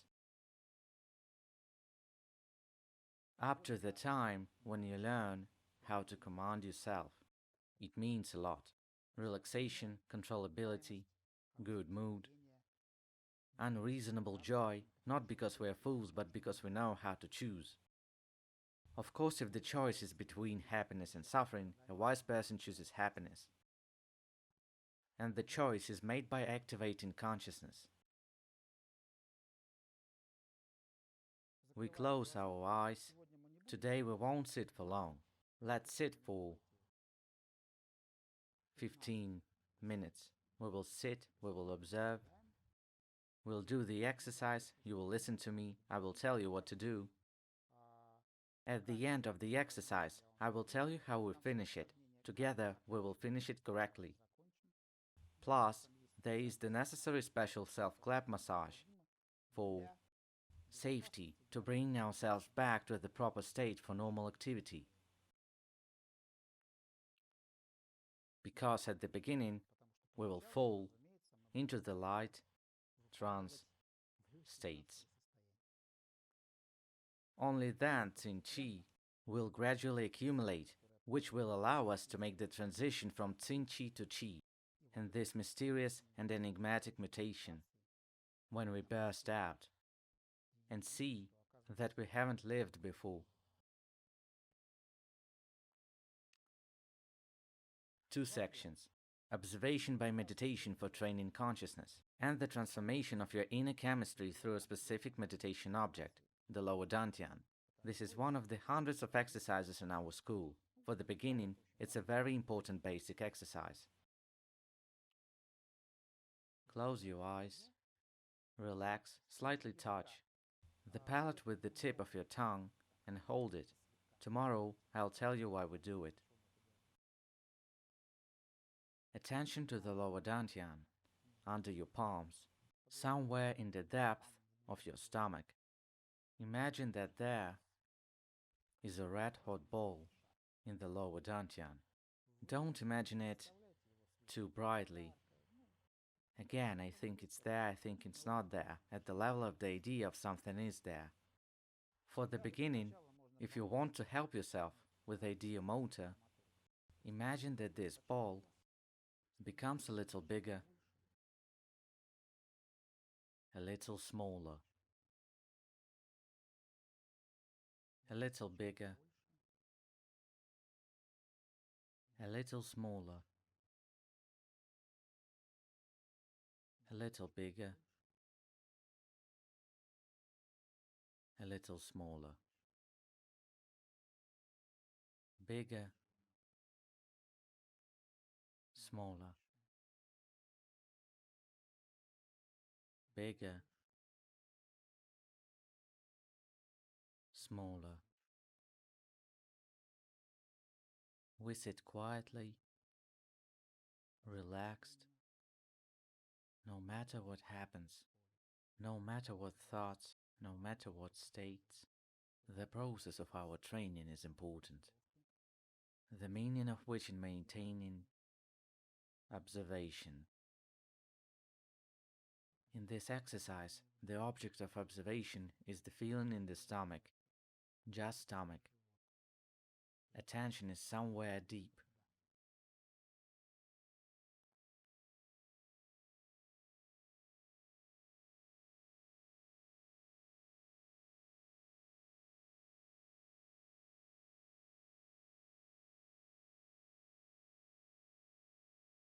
During one exercise, you can roll into your thoughts thousands of times, get lost, forget about the exercise, fall into light trance states. Well, we don't blame ourselves for this, because we have only started our way of training our consciousness. Just when you remember that you are not in the exercise anymore, that you have forgotten about it, then again, Time after time, we return our attention to the lower dantian. We observe it again.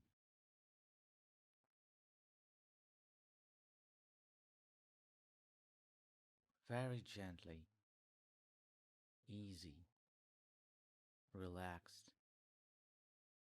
Only 1 millionth of our attention is working a little. Everything else is resting. We keep a light connection between attention and the lower dantian.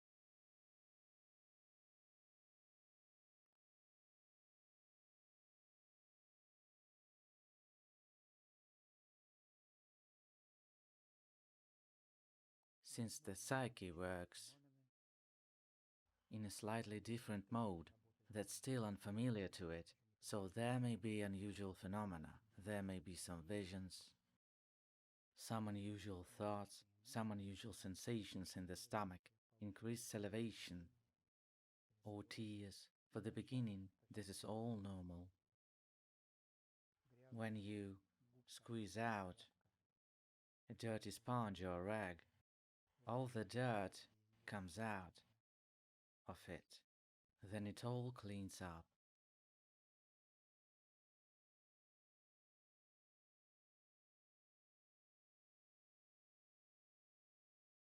We don't ward off thoughts if there are any. We feel, we observe the stomach area.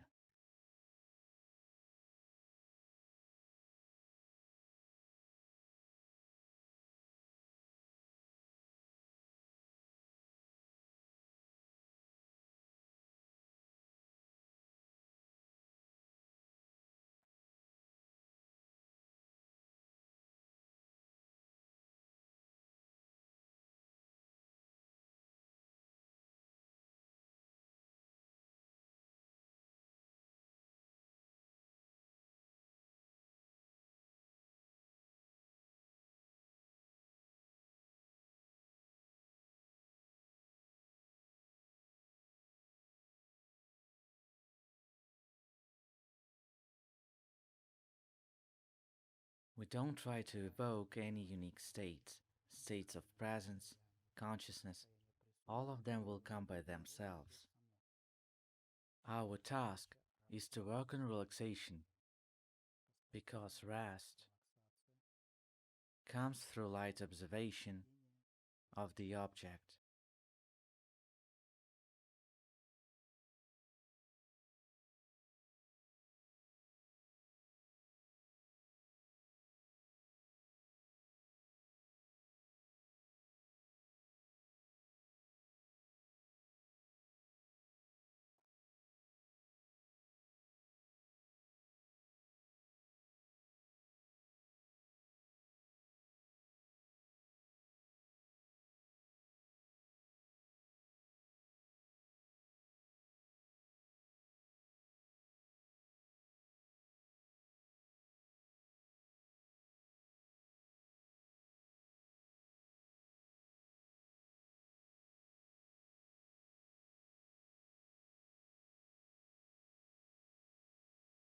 Breathing is natural. Breathe freely. When you become quiet, breathing will slow down, maybe even stop.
We'll sit a little more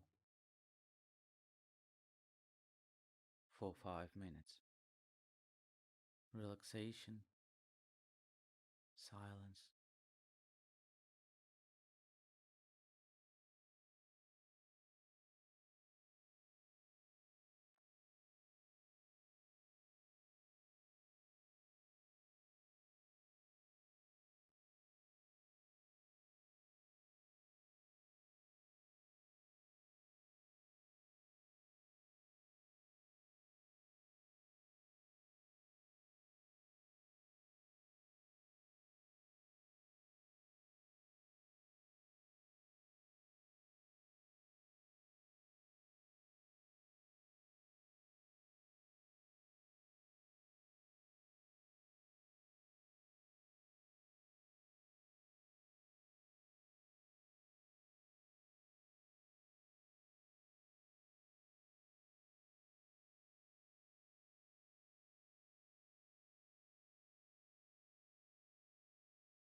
We said at the beginning of the exercise that once presented and forgotten, you don't need to constantly imagine the object, a ball, red color, or some feeling.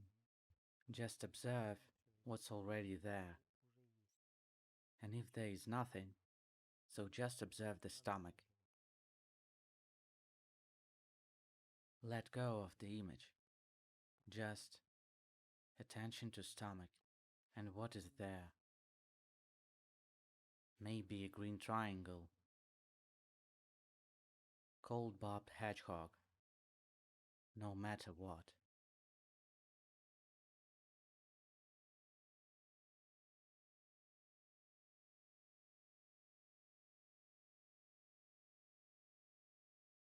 Feel and observe the lower dantian.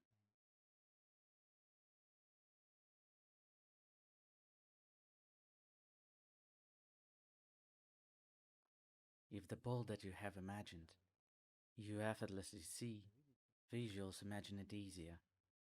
Or feel the heat that you don't stop feeling, then yes, you don't need to imagine it artificially.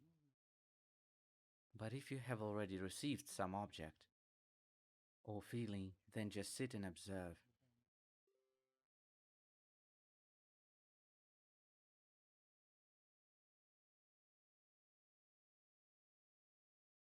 And only at the end of this exercise, again in the lower dantian, we imagine a red hot ball. A little more concentrated than during the exercise. So we come to our senses a little bit and reduce the pressure that could have increased a little. Wherever there is attention, there is blood circulation. We increase attention in the stomach area, accordingly remove the pressure from the head.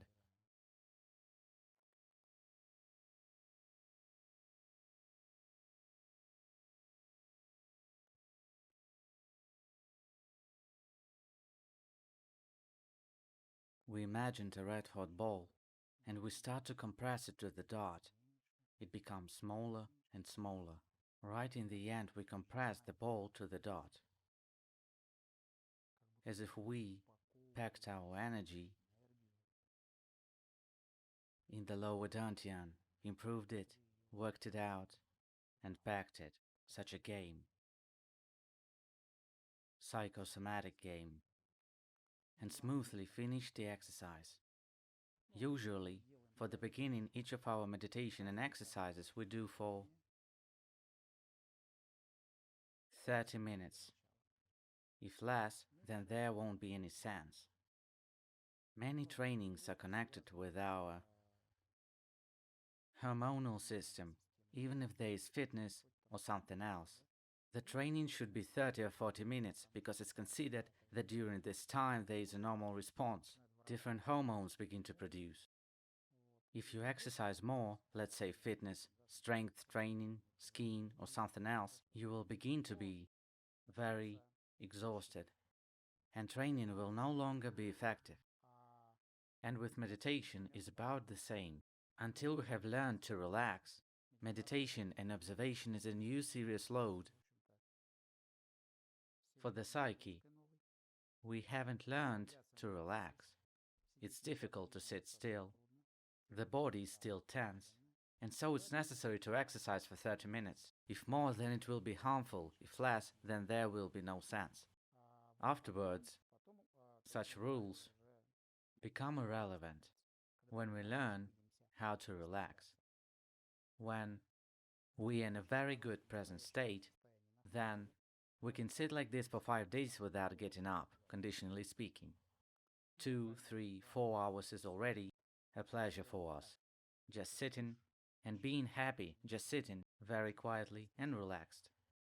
And what do we need it for? Because all self-development begins in these states. We talked about this in the beginning. This mini webinar will be in recording, and if you want to listen it again, some things you will hear in a new way. Plus, if we continue to communicate, we have basic materials and so on. All of this can be placed in our Telegram. We can communicate there, etc. I am talking about the fact that it's not the exercise that is important, it's the state that is important. And when it comes, relaxation, it will begin, improve the work of the body, the whole endocrine system, etc. The trance will go away, and all these phobias, negatives and others will go away. And in a relaxed mental state, our consciousness will wake up. We will come back. We will activate ourselves. By and large, most people's consciousness is asleep and not active because we are ashamed and hurt. We aren't ready to see reality. We have sinned so much. Speaking ordinary language, not religious. Someone betrayed us, we betrayed someone hasn't been forgiven, someone did something. And as a result of this discomfort and disagreement with the world, we can't see it. Someone is trying to turn himself off with alcohol and drugs, and most people just go into trance states. I don't see anything, I don't hear anything, I don't need anything. That's why the key to proper activation is, once more, peace, happiness, love.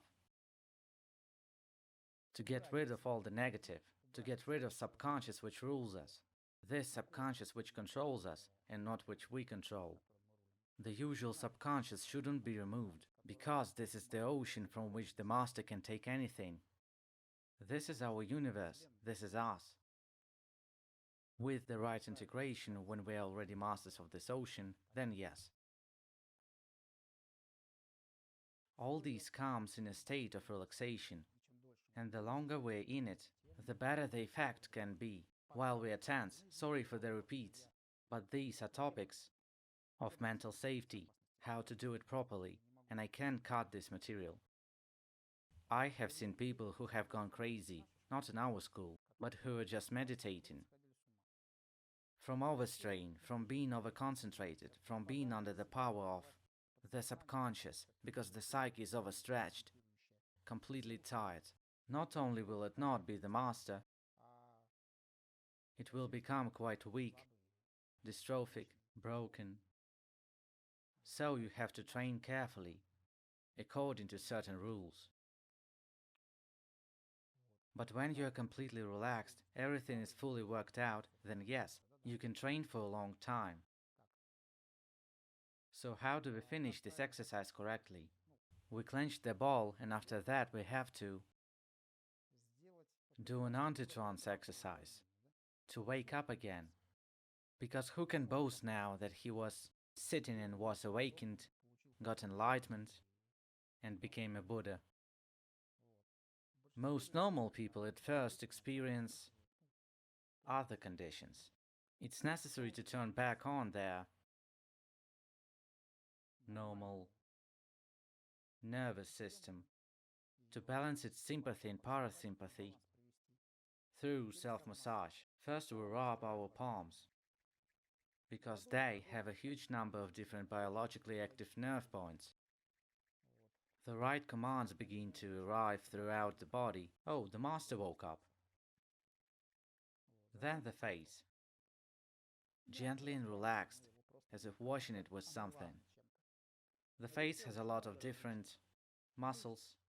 In acupuncture they are called channels, a whole net. And we relax the face, these channels, these muscles, because at first when people relax they do it like this. With such force they observe the lower dantian. We have to relax all these muscles. The face becomes young, the skin is young, the energy flows from palms to face. Then soft blows. With soft palms, gently clap the head from back to forehead, slightly.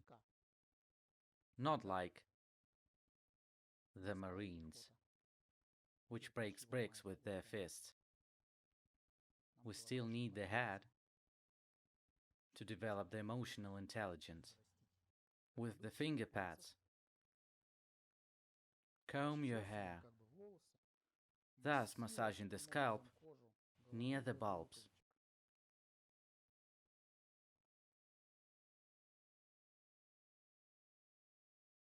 Then the ears. They have a huge number of biologically active points. Massage them so that they burn.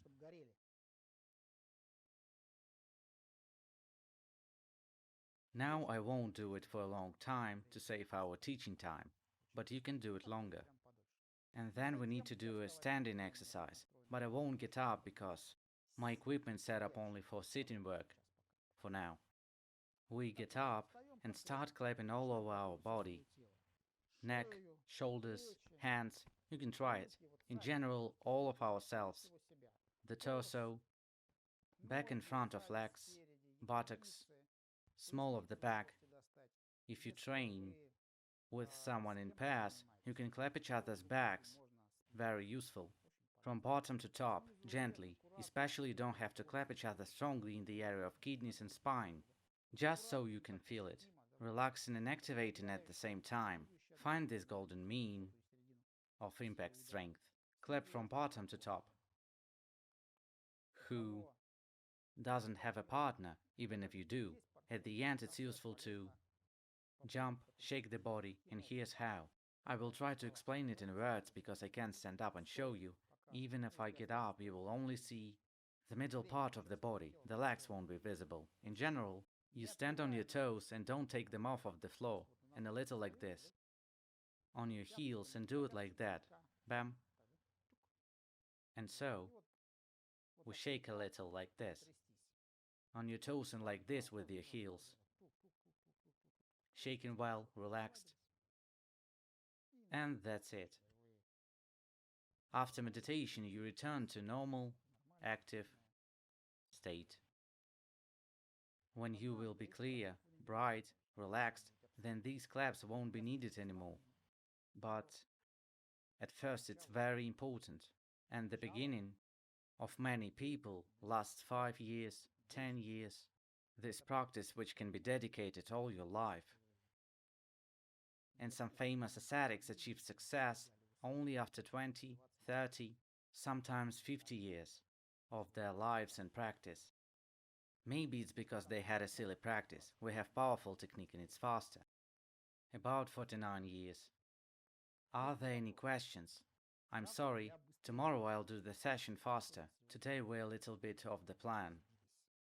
Tomorrow there will be less theoretical material, and I will quickly show you 2 exercises. And this set of 3 exercises is necessary to start the practice to prepare yourself for more serious events. Write in Telegram chat. What are your questions?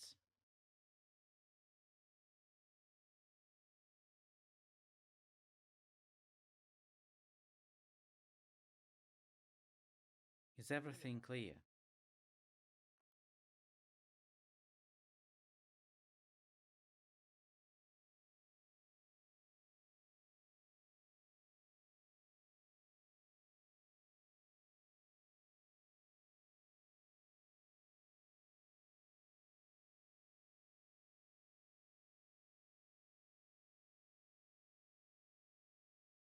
Okay, if you want something, then write to me directly in Telegram.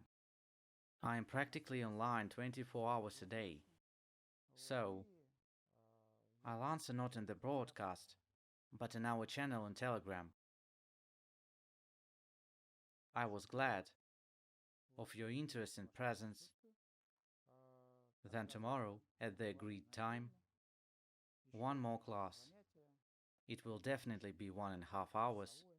I'll try to do all this quickly. Until tomorrow.